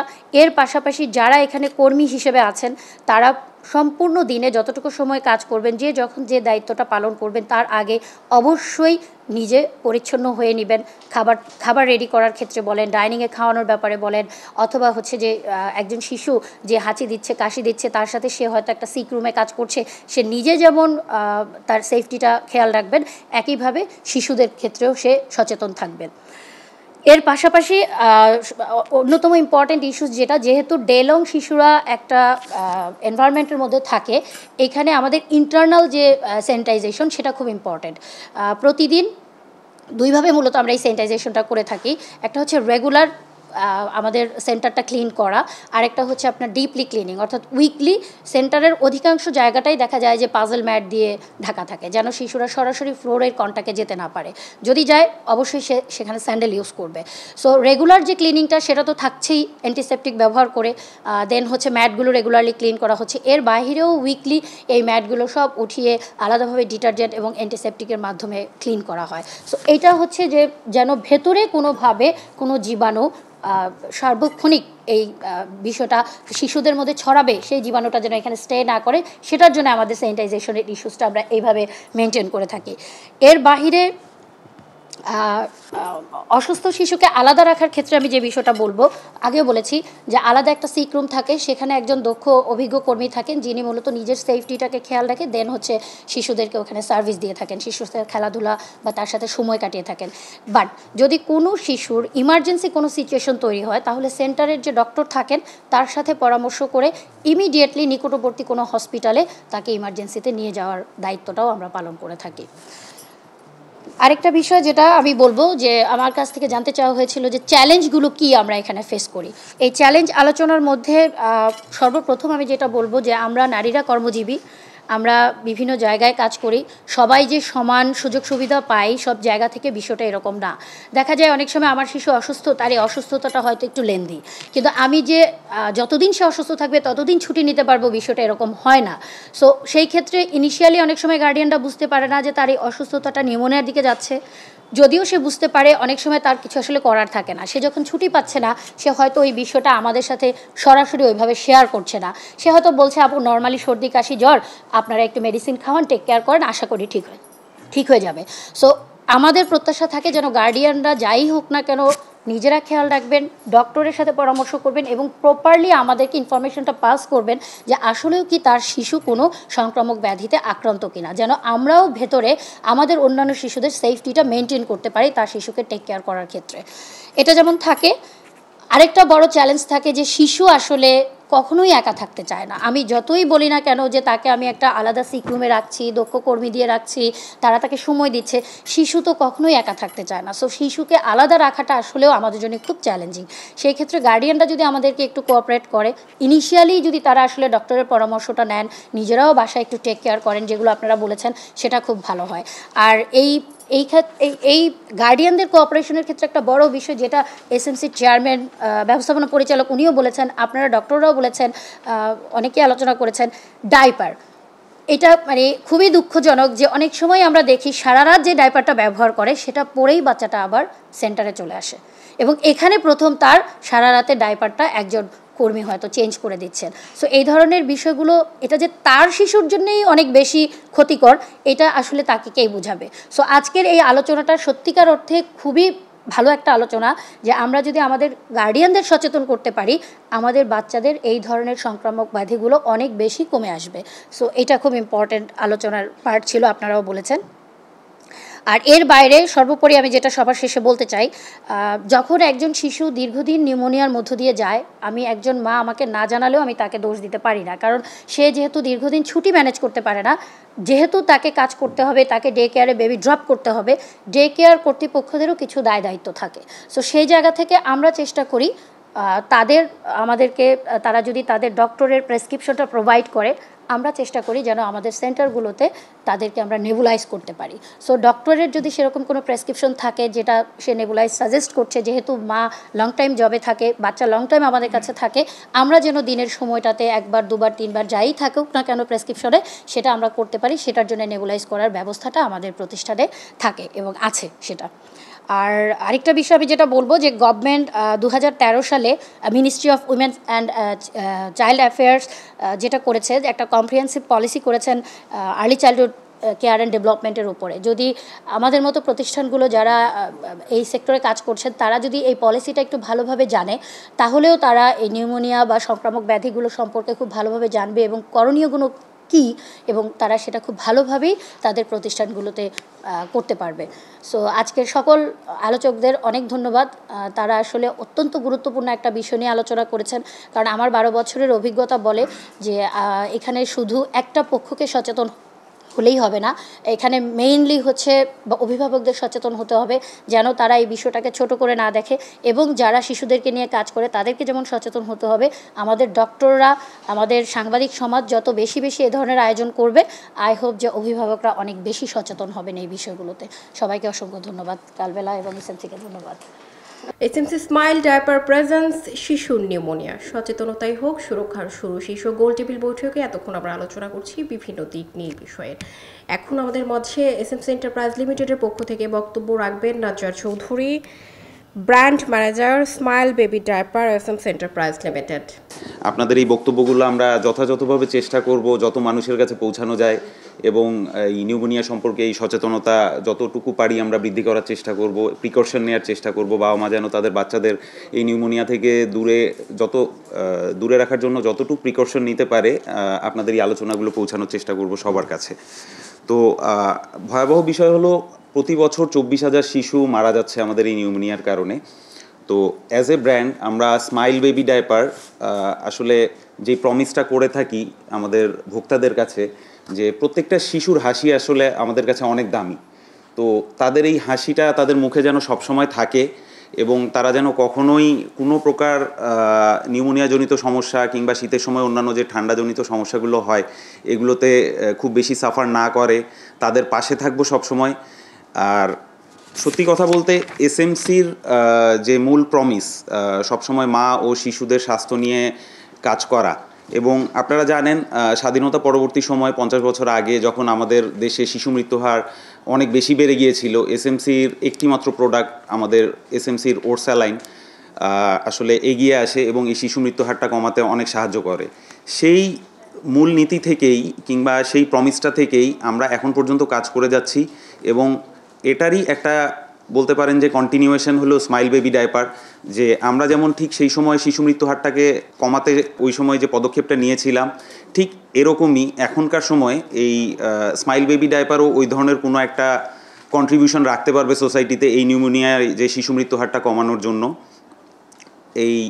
সো আপনাদের এই আলোচনা আমরা মনে করি যে আমাদের শুধুমাত্র দেশ ও জাতি আর উপকৃত হবে না এবং প্রত্যেকটা শিশুর মৃত্যুহার কমাতেও অনেক সহায়তা করবে। আর ছোট্ট একটা কথা বলে রাখি, আমাদের একজন সম্মানিত ডাক্তার বলেছিলেন যে স্কুলে অ্যাওয়ারনেস প্রোগ্রামের কথা স্যার আপনি বলেছিলেন। তো আমরা এসএমসির পক্ষ থেকে প্রতি বছর নয় প্রতি দিনই বলতে পারেন যে কোনো না কোনো স্কুলে কোনো না কোনো অ্যাওয়ারনেস প্রোগ্রাম করে থাকি। এটা সাধারণত মেয়েদের মেনস্ট্রুয়াল হাইজিন নিয়ে হয়ে থাকে। তো আপনার এই সাজেশনটা আমরা রাখলাম। আমরা আশা করি এই শীতের সময় বিশেষ করে তারা যেন নিউমোনিয়া সম্পর্কেও সচেতনতা অর্জন করতে পারে, সেক্ষেত্রে আমরাও এই ডিসকাশনটি আমাদের এই অ্যাওয়ারনেস ক্যাম্পেইনগুলোর মধ্যে রাখবো। সো এটুকুই আমি বলে শেষ করতে চাচ্ছি যে এসএমসি স্মাইল বেবি ডাইপার প্রত্যেকটা শিশুর হাসি নিশ্চিত করার জন্য কাজ করে যাচ্ছে এবং আগামীতেও কাজ করে যাবে। ধন্যবাদ আপনাদের সবাইকে এই আলোচনায় অংশগ্রহণ করার জন্য। আপনাদের সকলকে ধন্যবাদ আমাদের মাঝে উপস্থিত থাকার জন্য এবং মূল্যবান বক্তব্য রাখার জন্য। অনেক বিষয়ে আমরা আসলে আজকে জানতে পেরেছি নিউমোনিয়া সংক্রান্তে সংক্রমণের আসলে আমাদের কি বাচ্চাদের ক্ষতি হতে পারে। আজকে একেবারে অনুষ্ঠানের শেষ পর্যায়ে বক্তব্য রাখবেন, সমাপনী বক্তব্য রাখবেন দৈনিক কালবেলার সম্পাদক জনাব সন্তোষ শর্মা। আপনারা যে শেষ পর্যন্ত আছেন এটার জন্য আবারও কালবেলার পক্ষ থেকে এবং এসএমসির পক্ষ থেকে অনেক অনেক কৃতজ্ঞতা জানাচ্ছি। আমরা সবাই একসাথে খাবো, এখন লাঞ্চ করতে যাই, একসাথে খেলে ভালো লাগবে। এরপরে আমরা একটু আমাদের অফিসে চা খেয়ে তারপর আমরা বিদায় নেব। Thank you so much. SMC smile baby diaper presents শিশু নিউমোনিয়া সচেতনতাই হোক সুরক্ষা শুরু শীর্ষক গোলটেবিল বৈঠকে আজকে আপনাদের সাথে ছিলাম আমি মারিয়া বিনতে ইলিয়াস। শিশুদের শারীরিক সুরক্ষা নিশ্চিত করা আমাদের একান্ত দায়িত্ব। আজকের আলোচকবৃন্দ সকলকে আমি বিশেষভাবে ধন্যবাদ জানাচ্ছি আমাদের মাঝে অনেক গুরুত্বপূর্ণ বিষয়সমূহ খুব সহজভাবে উপস্থাপন করার জন্য। বিশেষজ্ঞদের অভিজ্ঞতা এবং অভিভাবকদের সচেতনতার সমন্বয়ে নিউমোনিয়ায় শিশু মৃত্যুর হার কমানো সম্ভব হবে বলে আমাদের বিশ্বাস। যদি আমরা সচেতনতা বাড়াই, প্রয়োজনীয় চিকিৎসা নিশ্চিত করি এবং প্রতিরোধমূলক ব্যবস্থা গ্রহণ করি, তাহলে শিশুদের সুস্বাস্থ্য নিশ্চিত করা অনেক সহজ হবে। আজকের গোলটেবিল বৈঠকে অংশ নেওয়া সকল আলোচকবৃন্দকে কালবেলা ও এসএমসি এন্টারপ্রাইজ লিমিটেডের পক্ষ থেকে ধন্যবাদ জানাচ্ছি। সবার প্রতি আমাদের অনুরোধ, আসুন একসাথে কাজ করে শিশুর হাসি সুরক্ষিত রাখি। ধন্যবাদ সবাইকে।